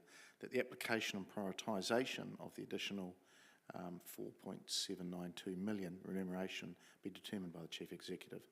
Note that this would enable a 9.2% increase to the employee remuneration budget as compared to the 21-22 budget. That's moved by Councillor Naylor, seconded by myself. Councillor, I ask you to speak to it, please. Thank you, Mr. Mayor. Now, I have alluded to this in some of my previous comments already. I mean, obviously, I'd like to thank officers for the information that's been provided, and it's really helpful to have a good understanding of the drivers to the proposed increase, and certainly helpful also to have the very clear breakdown that has been provided. So that's much appreciated. Just looking at the breakdown of what's proposed, 2.1 million is actually allocated to capital programs. Now, I think we need to realise, I'm not sure exactly how many additional staff that will enable, but we do have to realise that whilst that won't necessarily impact directly on the rates increase for this year, it will increase the debt that will need to be paid off in coming years. So whilst there might be minimal pain short term to those levels of increase, we do need to, I just want to acknowledge that that still actually is money that will need to be paid off in terms of the additional debt that creates. I mean, obviously, it's a sensible thing for some of the remuneration budget to be capitalised. It's about, as I understand from the notes, from the answers to the questions that were provided, it's currently about 9 million, and that would increase to about 11 million of that. I feel we need to be cautious with how much of the remuneration is capitalised, because as I said, it's, you know, one person working for 1 year, but then there's the debt that has to be paid off over many years to employ that person. So, look, I also think it's great to see that some of the additional remuneration is to be funded through reducing other costs such as professional services, and I'm pleased to see that in the numbers also. However, it needs to be acknowledged that a significant amount of the proposed rates increase, around 3.5% of the rates increase, is due to the size of the increase of this budget. And I think it's not a good time for us to impose that level of increase on our community. As I mentioned before, it's about a 13% increase. It's the biggest increase I'm aware of for quite some time. I'm aware that there's been the remuneration review that needs to be acknowledged. However, how that is applied, obviously that's under the Chief Executive's delegation, and the way that this, but it is for us as elected members to determine how much we think is reasonable to rate our community for what's the overall bucket.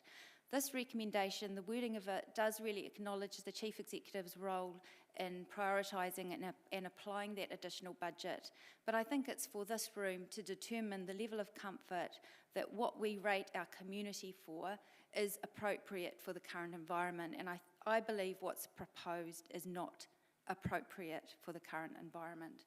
So some of the other additional components that contribute to that additional remuneration is obviously for market movements, which translates to about a 5.5% increase in movements overall. And I acknowledge the living wage is to be applied, and I very much support that.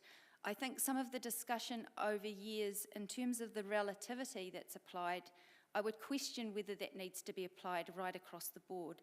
And in particular, when you look at public sector, the recommendation for government has been for those who are earning over 100,000 not to be having wage increases, and I think that principle could actually be quite appropriately applied within reason to our environment in the current in the current circumstances. Obviously, that needs to be weighed up alongside the ability for officers to recruit, and I acknowledge that also. So yes, this is quite a significant adjustment to what's in front of us, but I also want to acknowledge, there were comments yesterday about we should just stick with the budget that we consulted on and approved last year during the LTP. In actual fact, this additional 6.8 million is over 5 million more than what we agreed to in the year 2 of our LTP. And those numbers have been provided to us, 5.23 million more in employee remuneration than what was agreed to in the year 2 of the LTP. So if you support this, then it is still and it still creates a remuneration fund or bucket or whatever you like to call it for the Chief Executive to allocate that it well exceeds what was planned for in the year 2 of the LTP. Thank you. Councillor Harper. Thanks, Mr. Mayor. I will look to support this, but if it does fail, I would look to put an amendment up to put it up. Sorry, it just disappeared on me, so sorry about that, Hannah. I would look to move another recommendation, an amendment to that, to say that I would put it up to reduce it by $1 million instead of 2. So that would be an amendment to that. So I'd still support this one, but if it did fail, I'd put a second amendment up to say that I would reduce it by 1 million.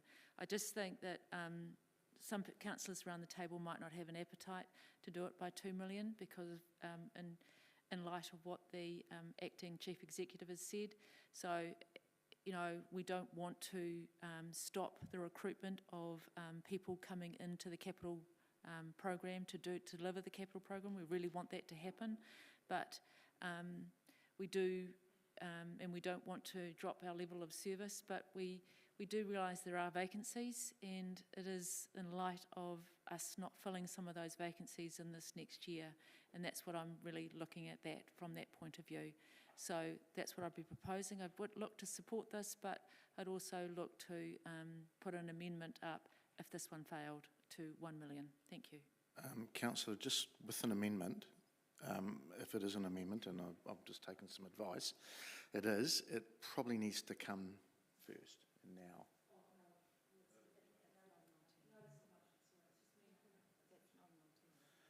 It's not an alternative because it really is just swapping out 2 million to 1 million. That's the advice I've just been given.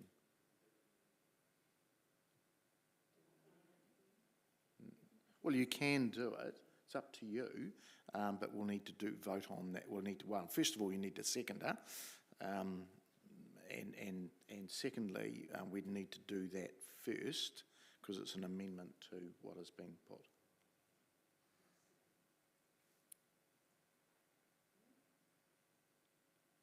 No. Okay. We move on. Councillor Denison. Thank you, Mr Mayor. I'm going to support Councillor Naylor's recommendation for the $2 million for a couple of reasons. One is, out of the outline from the acting CE today around the circumstantial approach, and that's the approach that I would like to take, knowing that we do have vacancies on the table and we've carried up to over 100 positions in any one period this financial year, that I don't think that trend is not showing any definite shift to warrant saying that all those roles are going to get filled in the next financial year. And even if they are, they're not all going to get filled on day one, 1st of July, to start budgeting for it. There's going to be a staggering of recruitment, and so therefore I think there's a comfort in reducing that budget accordingly. The other thing around the capital program, certainly understanding that some of the roles are associated with the CapEx, even so, a lot of our capital budget is not executed in any 1 year. In fact, it never is. And so therefore I also have another level of comfort around that equally. So for those two additional reasons, I'm comfortable supporting the $2 million. Thank you. Councillors, I'm going to support this as well. We're accountable for these increases, and although we've had good advice, and we always take that advice and trust that advice as much as we can, again, we are accountable for these increases. So I've talked about balance a lot over the last 2 days, and I think this is a prime example of that. This remuneration to staff and suppliers, still gives increases, or gives the chief executive and the operational arm a 9% buffer there to look what they can do with. Effectively we'll be rating 4 vacancies. That's what we'd be doing, and we know it's significant. It's not a small number, but if this succeeds, it still gives about 65 to 70% enablement to the chief executive and the operational arm of the organisation. It still leaves a huge hiring capacity, and clearly we've heard that they'll come back to us through the officer questions and answers. And let's hope it is a big if all those roles are filled very quickly. But we know that probably, well, almost won't happen. So do we rate for all the vacancies, or do we take a pragmatic approach and a balanced approach and come back with something that still leaves the operational and the chief executive lots of room, and I would favour that. So I hope that you would support this. The Deputy Mayor. Thank you, Mr Mayor. I'm not going to support this recommendation. I think that as an organisation that actually for some years now we've been lagging behind, particularly with wages. We hear regularly stories about staff who are leaving to do a very similar position, but they're getting paid $20,000, $30,000, $40,000 more in Palmerston North. This is not Auckland, this is not Wellington or Christchurch. I'm talking about in our same community.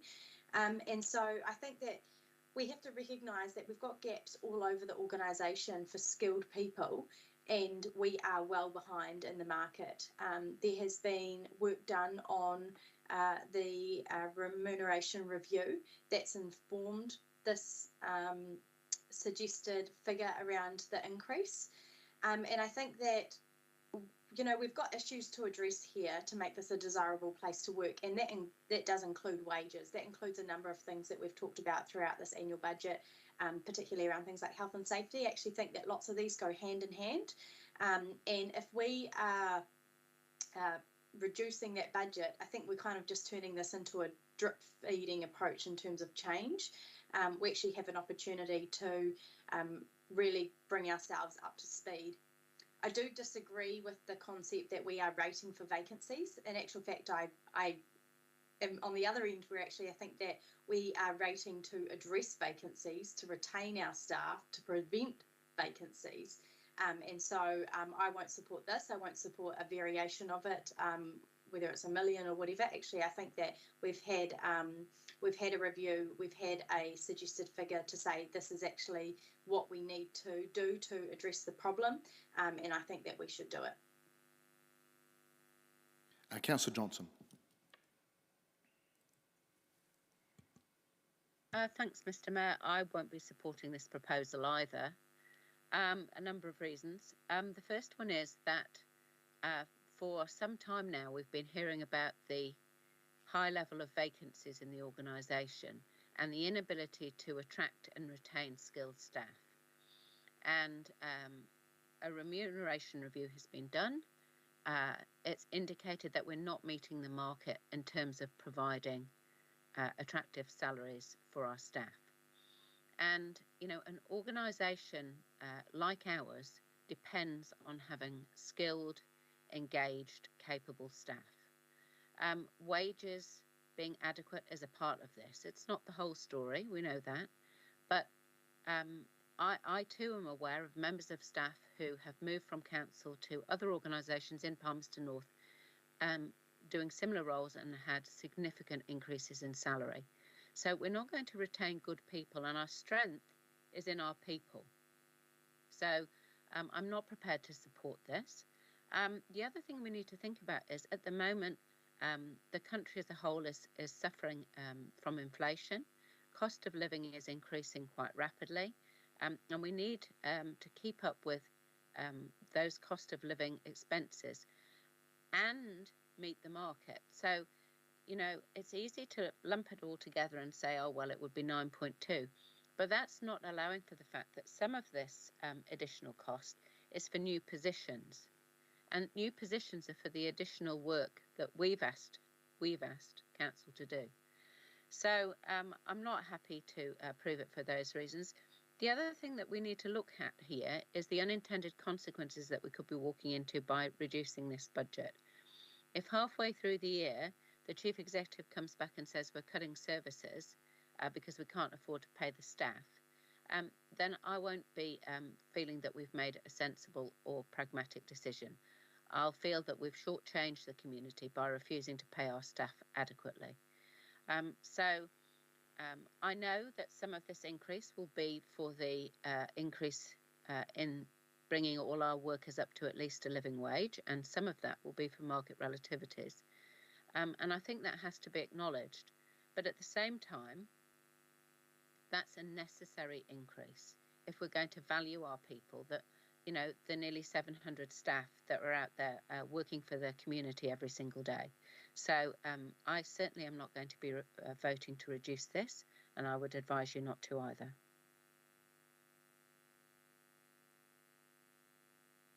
Councillor Dingwell. Thank you, Mr. Mayor.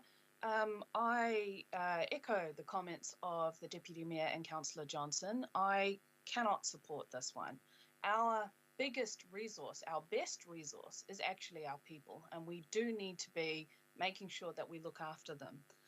There's been a lot of mention that we never fill our vacancies, and I feel that maybe if there was enough money in the kitty for us to work with, we could.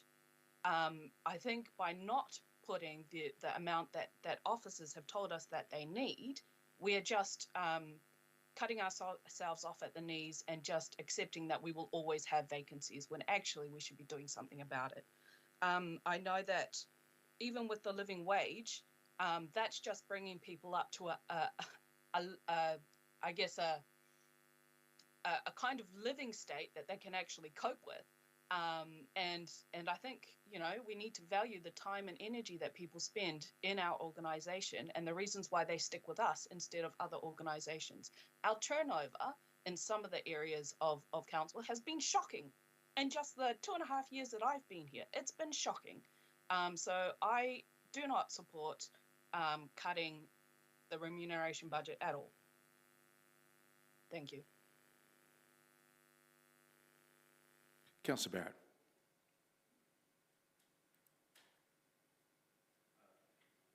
Thank you, Mr. Mayor. Some good points raised in discussion so far that I won't need to retraverse, but do want to highlight that in my view it is particularly unfair on current staff to bake in a high level of vacancies into a budget, and that it will also significantly detract from our ability to attract talent.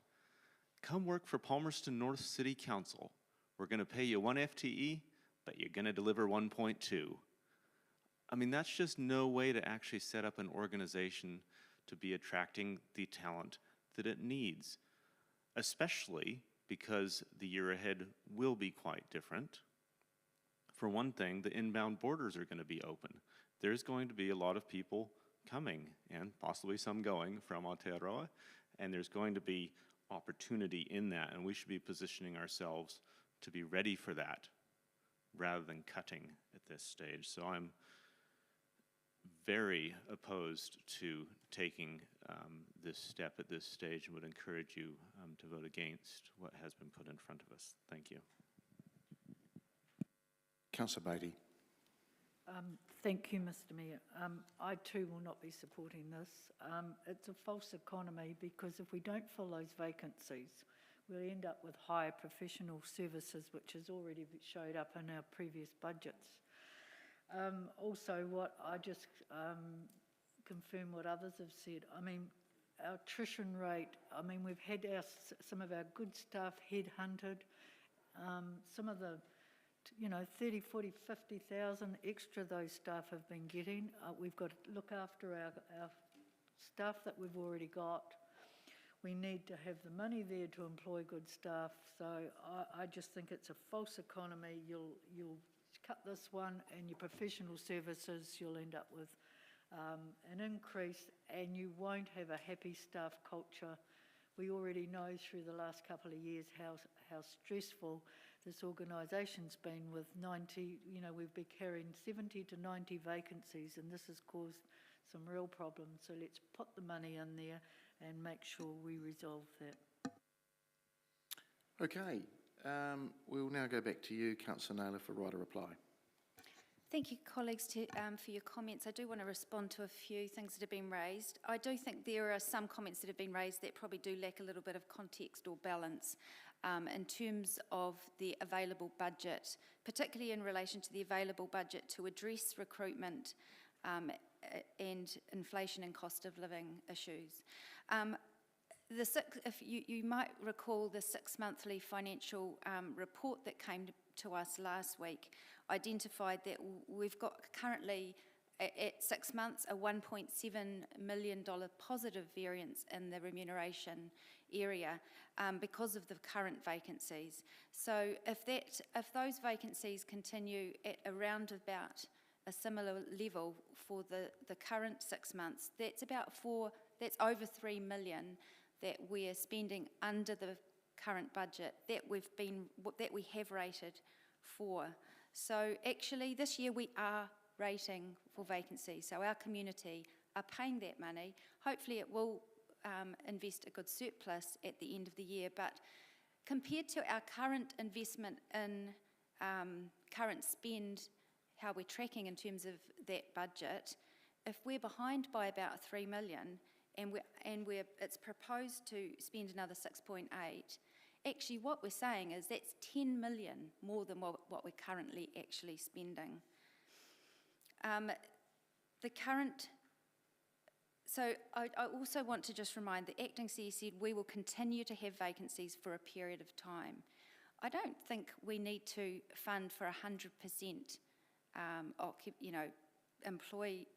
FTE employed across the organisation from day one, I think, as Councillor Dennison mentioned, and that's certainly a way that other organisations sometimes apply the increases to a remuneration budget. They do it over a period of time rather than all at once. So if we approve this, what we're saying is yes to an additional 4.8 million, okay? So we're just saying no to an additional 6.8 million. So all these talks of cuts, in actual fact, I think it's an extremely generous amount of increase that goes well beyond what was planned for last year.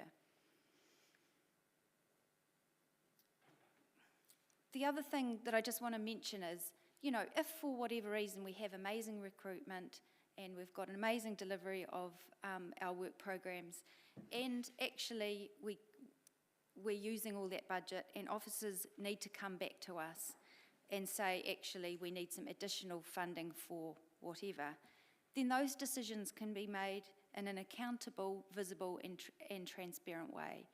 At the moment, if we approve that budget and we remain having many vacancies and that budget isn't used, that operational surplus that provides does not have a lot of directional visibility from elected members. I personally think that we need to take a balanced and pragmatic approach now, and if that means 6 or 8 months into the year that actually we get to the point where that's inadequate, then bring it back to this table. That actually can be approved. So that's not, you know, that's a possibility that's in front of us, and I think that's a much more sensible way of doing it. I also just want to mention one more thing. The health and safety additional 1 million is not included in this. So not only do we have an additional 4.792 million being approved, there's actually additional budget in other programs that aren't even included in that. So that's over 5 million that there is. And certainly the Chief Executive has the ability to look at how that can best be prioritised and best be applied. Look, colleagues, I would urge you to support this. I think there's, you know, the issues that have been raised around inflation and cost of living, we need to think about the fact that those issues relate very closely to our ratepayers, and they're the ones that have got to fund this. So I'd urge you to support this. Okay, councillors, we've got the the recommendation there, and we will vote, please.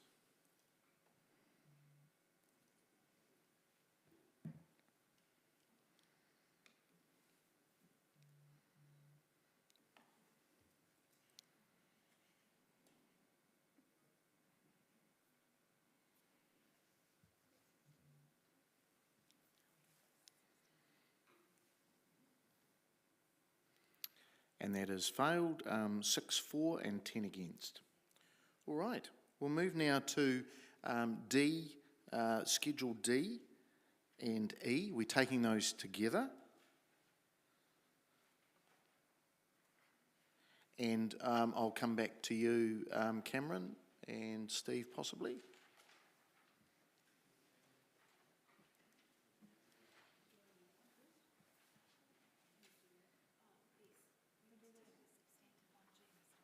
Oh, my apologies. We do need to do the substantive on G. So, we have the annual budget plan 2022-23 adopting supporting information consultation document. The committee recommends 1G, that the Chief Executive incorporate the changes to assumptions and operating income and expenses as summarised in Schedule G in the draft of the 2022-23 annual budget. So, look, I'll look to move that if I can have a seconder. Thank you, Councillor Hancock. Any comments? Being none, we will vote, please.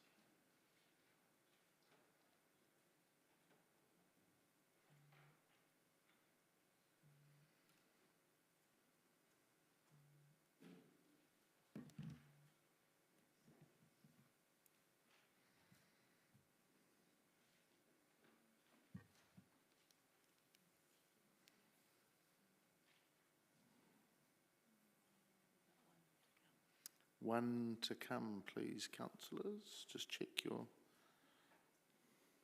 Oh, Councillor Petrinas is out of the room. Okay, and that's passed 13 votes for and 2 against.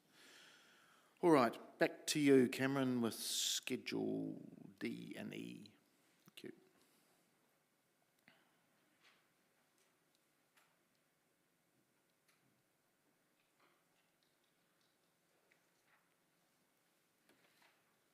Thank you, Mr. Mayor. I'll just waiting for the presentation to come back up on screen, and then we'll continue.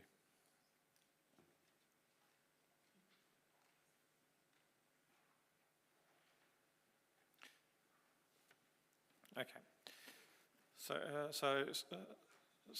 Schedule D, basically, this is proposed changes to our capital renewal program budgets. The one item in particular that I wanted to highlight that we are mindful of where we are in terms of this year's delivery program. So what we are planning to bring back to you in the March Finance and Audit Committee is a proposal potentially to bring forward some of our plant and vehicle replacements, which shifts that cost out of next year's budget. In essence, is delivering a saving to the future year budgets by bringing that forward and utilising some of the surplus in renewal funding in the current year. So that is why you're seeing a was and a proposed. That's not to say that we are saying that that will definitely be approved, but it was a suggestion and one that I thought worthwhile that we at least put in front of you for your consideration.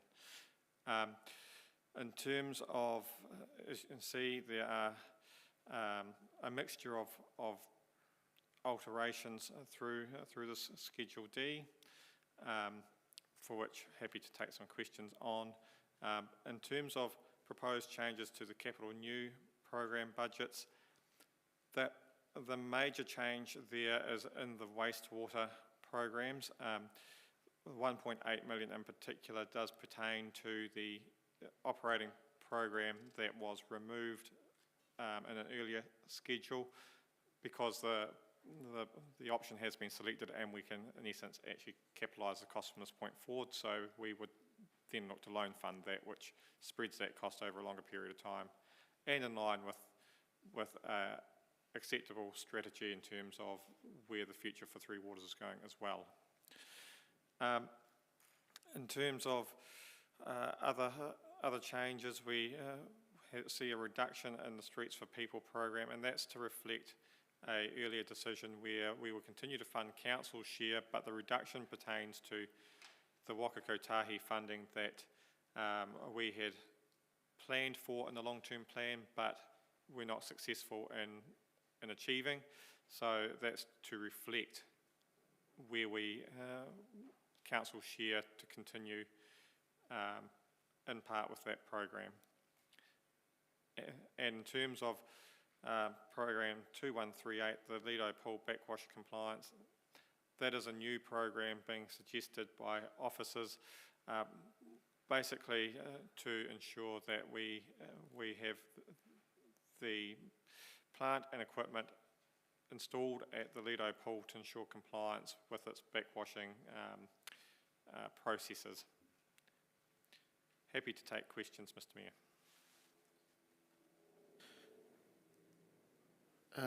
Thank you, Cameron. Yeah, there are a number, and I'll start with online. Deputy Mayor. Thanks, Mr. Mayor. Thanks, Cameron. I've just got a question around the combined program 2096-1676. The total proposed figure 230. I'm just, and apologies if this was answered in another question. I'm just can't work out what the makeup of that is. I understand that the original 80 was for the improved participation in council meetings was set as suggested to be 150 because that was the response when going up for tenders or pricing that component. But what's the other makeup for the 230? I can answer in part, and perhaps Hannah, the chief, the democracy manager, might be able to fill me in here. My understanding is that the 230,000 actually relates to a quote that we have received to install appropriate technology for these types of meetings and enabling online sort of capabilities. But Hannah can add to that if she feels necessary.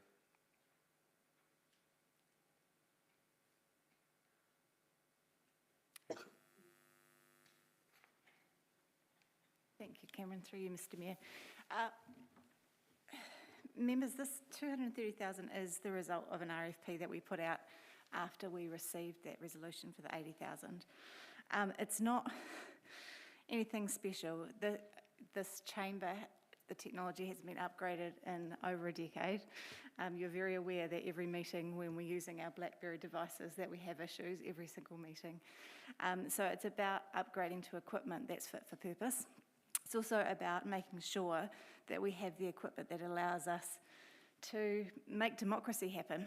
So what I mean by that is so that people of the community who would like to participate in our meetings that are held generally in the chamber, but maybe not able to physically attend. So whether that's because of the pandemic or because of disability or because of convenience in their job time, the time that they're working, and that they're able to come in digitally and follow what's happening in the meeting.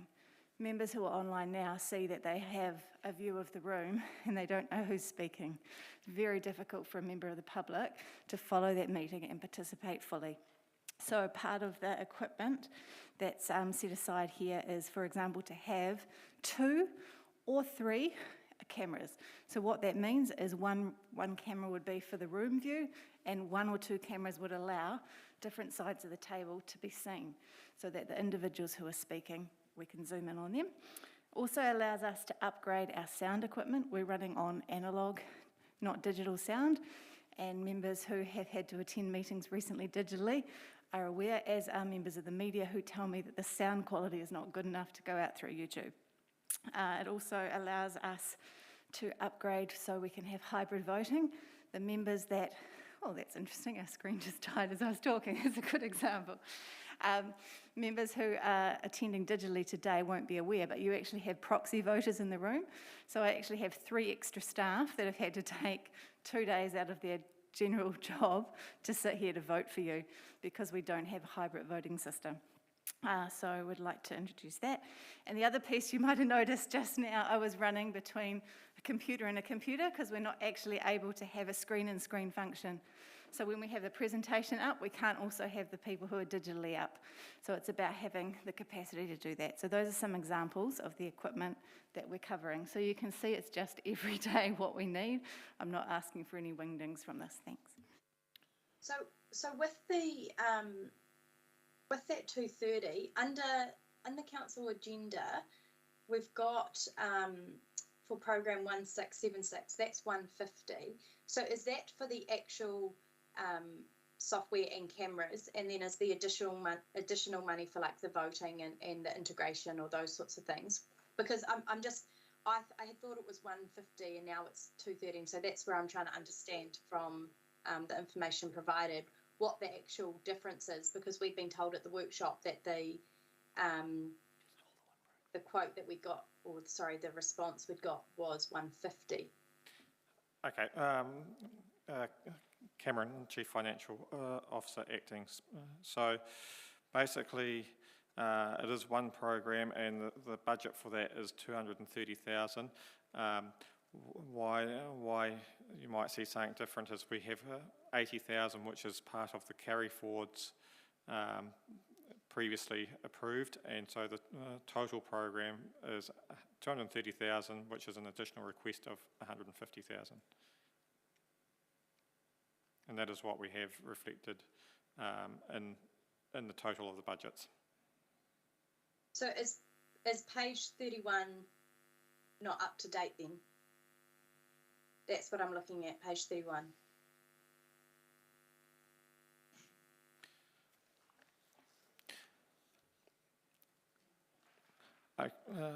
Just one moment. Yeah. Oh, yes. Yeah.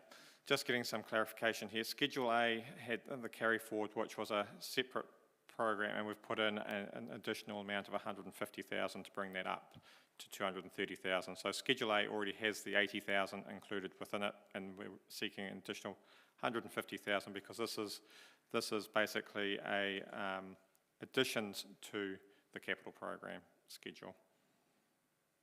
Okay, thank you. And just the final question, what was the original 2096 program? Because I see this is now a combined approach for both programs.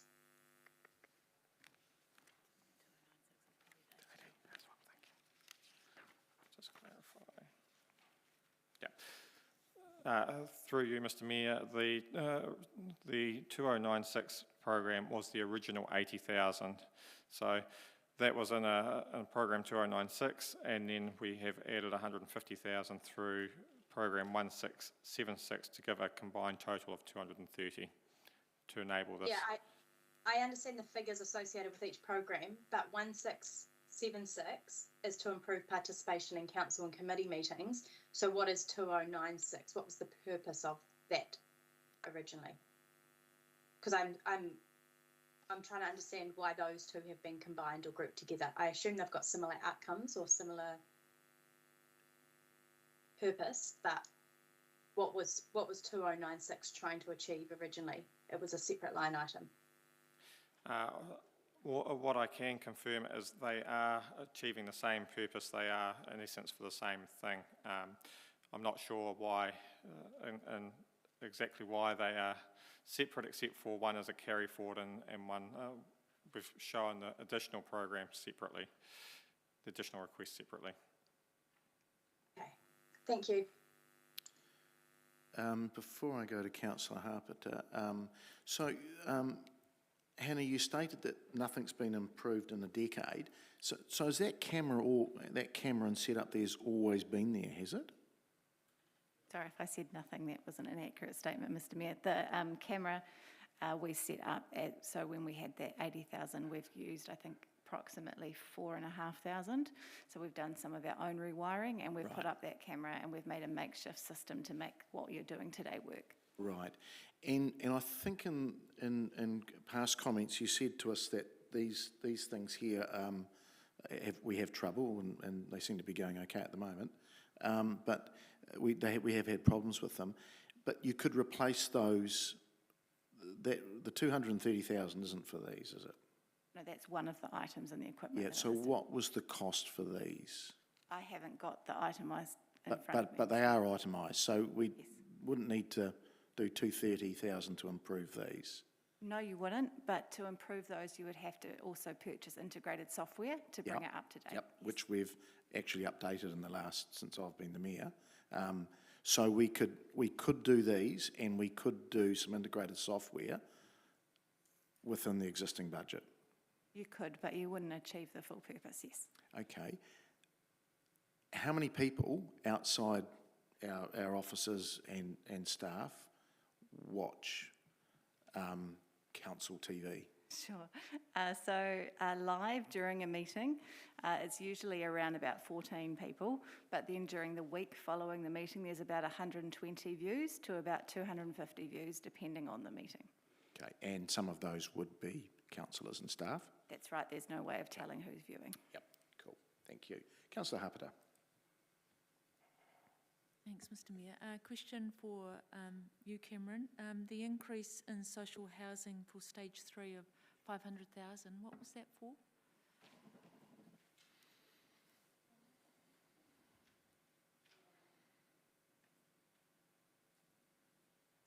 Bryce Hosking, Group Manager Property. That was as a result of a resolution as part of the awarding of the contract to reflect the total project cost. Price increases? Correct. Okay, are there any more questions of Cameron and officers from Schedule D and Schedule E? None? Okay, thank you. All right, we'll go now to, there are a couple of notices of motion, so we'll just start those. Okay, so we've got here on Schedule E that the committee recommends that the following proposed capital new program is removed from the draft 22-23 annual budget as included in a list titled Considered but Not Included. Program 167, which is around the James Line improvements, for $1,443,000, and that's from Councillor Harpiter and seconded by Councillor Naylor. So, Councillor Harpiter. Thank you. I did ask officers about this last week during the workshop. It is only affecting a certain amount of residents. I know it's been in the long-term plan for a while.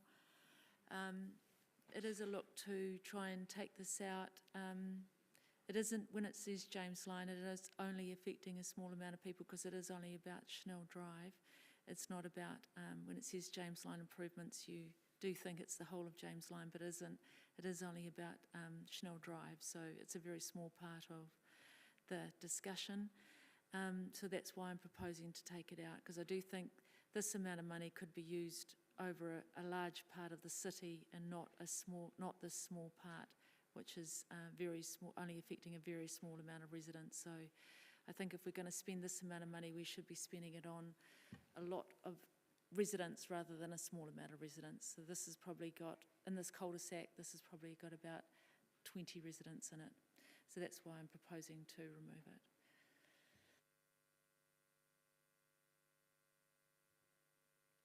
Councillor Finlay.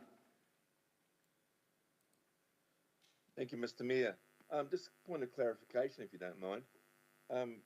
Councillor Harper said that was for Schnell's Drive. Do we now own Schnell's Drive? Because I thought that was a privately owned road. I'll just get the Chief Infrastructure Officer to just respond to that. Through the chair, Mr. Mayor, thank you. It's actually from Kelvin Grove. It's a length of road from Kelvin Grove to Schnell's Drive, not Schnell's Drive itself, which is, you're fully correct, Councillor Finlay, that is privately owned. So it's that stretch of road from there, and it's a failing piece of road with some growth potential. So that is from Kelvin Grove Road down to Schnell's Drive. Is that what you're talking about, that bit?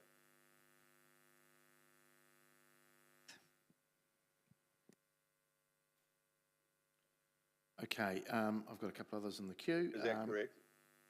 You're right. Just from Kelvin Grove Road to Schnell's Drive? Yes. Not completely down to past to the cemetery? No. So there will be further work to be done in James Line later on? Yes. Is that right? Okay, thank you. Okay, don't listen to me. Through the chair, can we ask Sandra King, who's online, to speak to this, please? Good morning, afternoon, councillors. Yes, just to clarify, this is the finishing the piece on James Line, the Cuban Channel, the urbanisation on the east side of James Line from Kelvin Grove Road back through to the cemetery area, wherever it is, that rural portion. The idea of bringing it forward is we're having some pavement failures. So if we do this program, then we can, put our money on pavement failures into other areas of the city. So that would finish off James Line? Correct, yes. Okay, Councillor Johnson. Thanks, Mr. Mayor. I'm not going to support this because the reason it's been brought forward is to try and actually save some money in terms of maintenance. And I think if we say we're not going to do this now, when are we going to do it? If we've got the opportunity to finish this piece of work and to save some money in terms of maintenance, then I think it's a sensible and pragmatic decision to do that. I'm also a little bit confused because it seems that the mover thinks that this is a different piece of road. So this is definitely the top end of James Line, which will be used by more than just the people who live in Schnell Drive. So I do think that this seems like a sensible bringing forward of a piece of work that is going to have to be done at any stage anyway. Thanks. Councillor Dennison. Thank you, Mr. Mayor. I'm not going to support the recommendation. Similar to Councillor Johnson, I think this service is way more than just Schnell Drive residents. There's Parnell Heights, but it's also the thoroughfare. It's a main arterial James Line, and this is the last of several stages to complete. That the work's not going to go away. We were going to defer it to next year and just put pressure on next year's budget. This urbanisation that the officer mentioned is like we've got a a main arterial coming in to the top end, which is still looking like a rural original. And so I think we just need to deal with it. They're my comments. Thank you. Okay, no further comments. I'll go back to you, Councillor, for right of reply. Thanks for that. Thanks for the comments. I lived in the area for probably 10 years, and I walked that area a lot. I do think it is only satisfying a very small amount of residents in that area. And it is that area that goes up around, Parnell Heights, around that area, but it is a small amount of residents for a city of 100,000. So it is still a small amount of area that we're servicing for 1.4 million. So I do think we're putting a lot of money in. It's like putting a cul-de-sac, a roundabout into certain areas. So I do feel we're putting a lot of money into a very small part of our city where, prioritising into certain areas of the city that maybe not need to prioritise at certain times. So just that's why I'm putting this up, why I'd say to not include it. Okay, thank you. We've got the recommendation or notice of motion up there. We will vote on it, please.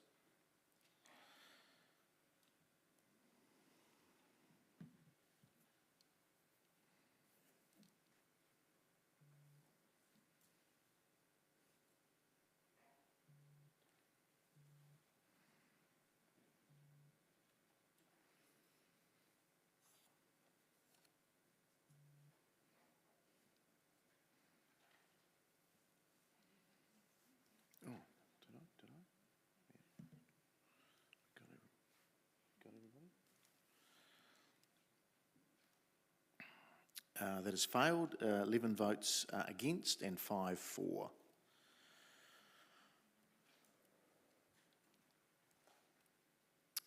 All right, to the next one, which is around a discussion we had in council, and this is from Councillor Beattie. This is around, again, Schedule E, that the notice of motion is around the following proposed capital new program is added to the draft 22-23 annual budget. 300,000 for an on-demand crossing at Ferguson-Linton Street, and that is moved by Councillor Beattie, as I said, and seconded by Councillor Barrett. Councillor Beattie. Thank you, Mr. Mayor. This is a follow-on from yesterday's discussion. I've put a $300,000 PC sum. I'm not 100% sure. I will not hold the officers to that amount, but this is a safety issue. We've just okayed millions of dollars to upgrade this road, and we need the safety issue. So to me, it's a no-brainer, and this gives the officers a line item to start working with, and then bring something back to council if it's obviously over that budget. Thank you, Councillor. I'll open it up for any comments. Councillor Naylor. Thank you. I won't support this at this point. We gave some clear direction through yesterday's council meeting to ask the Chief Executive to come back to investigate options for safety improvements. And there are certainly some budgets that exist already within our capacity that are for safety improvements. So before approving an additional budget, I'd want to have a better understanding from officers about what capacity we have and the priority of other programs, and whether actually that crossing could be delivered within our existing budget. So I think we've given the good direction yesterday with that. I think that's in train. If there is additional funding that's required for that, I expect officers would come back to us, and we would be able to make a better, more well-informed decision on that, rather than just picking a number and adding that in at this point without the broader information. Okay, before I go to the list of councillors online, look, I'm going to support this. I think it was, I think it's a little bit more than plucking a number. I do think there was some figures that were mentioned that were quantified. We did a good job yesterday in trying to manage everything in terms of balance, Part of that was around safety, and this is the safety component which was perhaps missing from that discussion yesterday. So, look, I thank Councillor Beattie and Councillor Barrett for putting it up. Just, if we look at Ruahine Street, this is exactly the same model there, and it works well on a very busy thoroughfare. This is actually larger in the sense you're going across 4 lanes. So I'm happy to support. I think it's a worthwhile investment for safety. All right, Councillor Hancock. Thanks, Mr. Mayor. Look, I'm going to support this. This is required as a consequence of a decision that we made in terms of a new roading layout for Ferguson Street. It's really just to give us the ability to actually retrofit some safety requirements. So I'm fully in support of this, and I think it's something that just needs to go out for consultation, and it will provide us with some budget to be able to do this work. Thank you. Councillor Barrett. Thank you, Mr. Mayor. Just briefly, I feel I need to refute quite clearly the notion that there is somehow buckets of extra transport money just floating around the city waiting to solve these sorts of problems. Our transport budgets are hugely taxed, and beyond that, the road network is in many places actually falling apart. There isn't extra money sitting around waiting for these sort of issues to be solved. This is an issue that desperately needs solving in conjunction with the decisions made yesterday so that we don't have a gap where there is an objective hazard there. So the sooner this comes along, the better, and there is not money in existing budgets just laying around waiting to be used for these sorts of matters. Point of order, Mr. Mayor. Can I just correct a statement that's just been made? We can comment just very quickly. There is program 2119 in our budget for 1.9 million that is titled Transport Safety Improvement. So we do have budget. Okay, thank you. That's it. Councillor Johnson. Thanks, Mr. Mayor. I will certainly be supporting this and thank the mover and seconder for bringing it to us in a timely way. After the debate yesterday, I was contacted by a large number of people, and if I were to summarise the feedback that I got, it would be that the majority concern was over the lack of pedestrian crossing in the middle of that long stretch from Pitt Street to Fitzherbert Avenue. And we're talking about a stretch that's in front of an intermediate school and also in front of a very large supermarket. And so in order to get people safely across what will effectively be 5 lanes of traffic, I think it would be very foolish of us not to put money forward for an on-demand crossing. Several of the people who contacted me reminded me about the death of a young woman on that crossing in previous years. Some of the people who contacted me were colleagues of that person. And all of them said that they couldn't really believe that council would upgrade this section of road and not give consideration to pedestrian safety. So, I mean, it surprises me that we're having to argue for this. But in any case, I think that this is absolutely essential. I urge you to support it. Thank you. No further in the queue, so just back to you, Councillor Beattie, for right of reply. Thank you, Mr. Mayor. I'd just like to comment that $1.9 million in that budget is not very much. I mean, when you look at a roundabout down Monmouth Street, that was well over $1 million. And, you know, so, and I quite categorically asked yesterday, was there any budget available for this? And there is not. So I'm sure that $1.9 million, as Councillor Johnson said yesterday, even the UCOL crossing, we need that one. So I'm sure that there's a lot more priorities that $1.9 million would not really cover. So I'm comfortable with the 300 million that I've put forward. 300 million? The 300,000. Let's just add a couple of zeros on the end and We'll go and print the money. Okay. All right. So we come back to the notice of motion there. That is 300,000 for a on-demand crossing for Ferguson Linton Street. We've got to keep our sense of humour, so let's vote, please.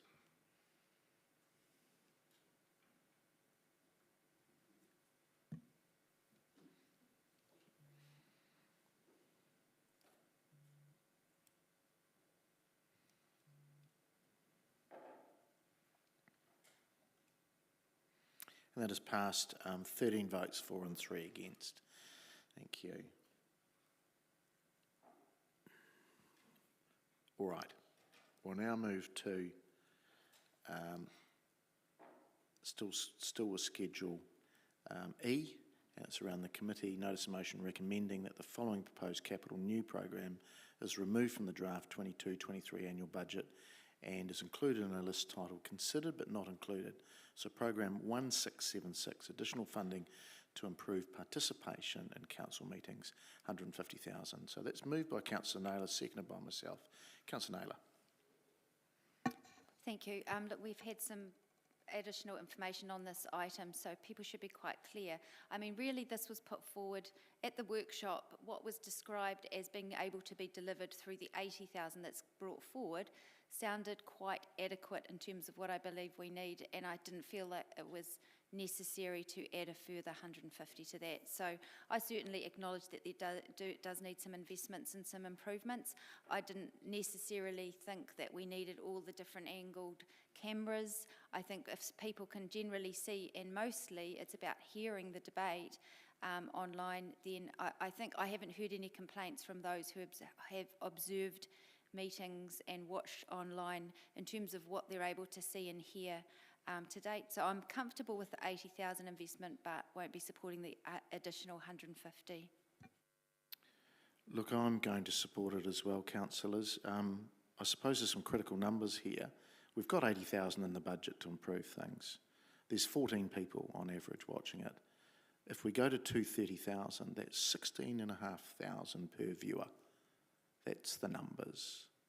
So just remember that. So Shortland Street, with my media background, you'd get probably 3 episodes. No, I'm serious. So we aren't running a TV program here. I don't think we are. Do we want to improve participation in council meetings? Absolutely. So what are we doing? We're putting 80,000 on the table to improve that. These things are problematic, but I think they're quite critical. So officers have told us that we can replace if we need to, and with the appropriate software. Do we need 3 cameras zooming around and an editing suite and staff? I don't think we do. So I'm sorry, it's just when we've got a double-digit rate increase coming, possibly, I just can't. It's got to be balanced, people. It really does. So I think this is one bucket which can go into safety and transport. So I'd urge you to support it. Thank you. Deputy Mayor. Thank you, Mr. Mayor. I'm going to oppose this.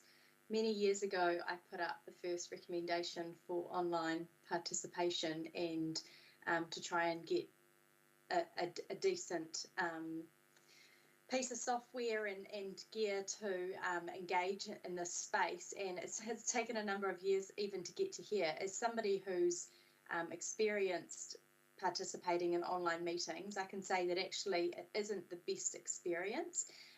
There are ongoing sound issues, and if you miss a meeting and you want to go back and catch yourself up on it, there's often buzzing and all sorts of other things that are overlaid into the videos playing through YouTube. So I do think that we have issues with what we're currently doing. We've had clear attempts to go to the market with a budget of 80k, and we had responses that came back significantly higher.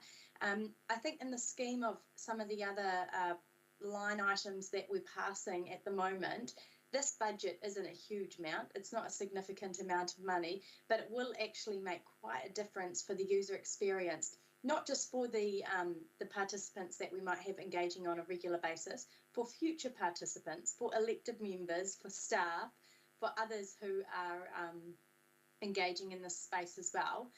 you know, and I just think that we've got these opportunities to bring ourselves into the 21st century, and then we have to have debates around just getting basics of good sound, good software, that kind of thing for our technology, and it just makes me think we're coming along very, very slowly. It's a small investment to actually address some of the issues to enable good quality participation. And so I would actually urge you to oppose this and support the budget that's proposed. All right. Back to you, Councillor. You're right? Okay. All right, we're going to vote on this. Thank you.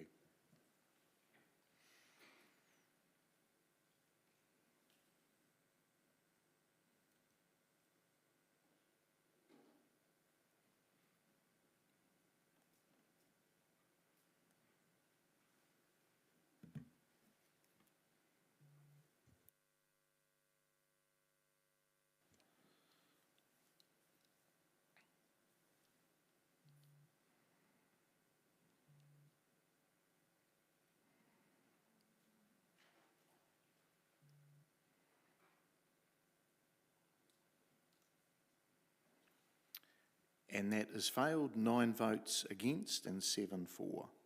All right, we'll move on to Schedule E, D and E around the substantive.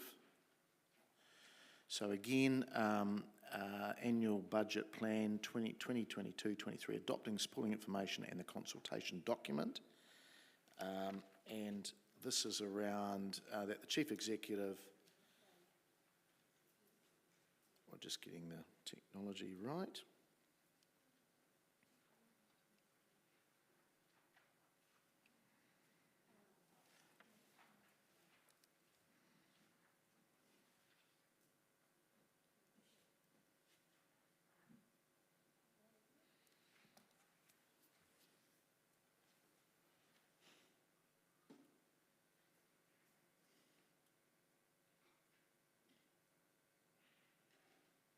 Are we right?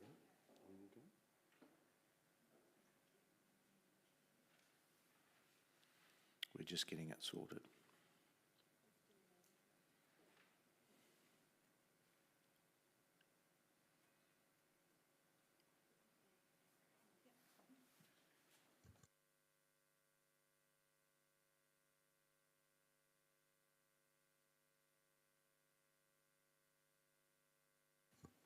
All right, so the notice of motion here is all substantive is around the the committee recommending 1D, that the Chief Executive incorporate the variations to capital renewal programs as detailed in Schedule D in the draft of the 2022-23 annual budget.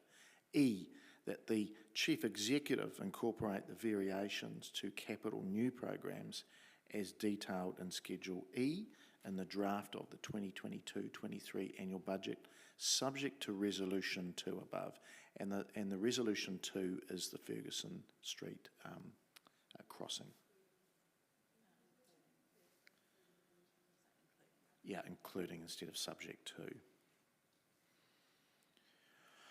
Okay, I'm happy to move that. Can I have a second around the room? Thank you, Councillor Barrett. Are there any comments? There being none, we will vote.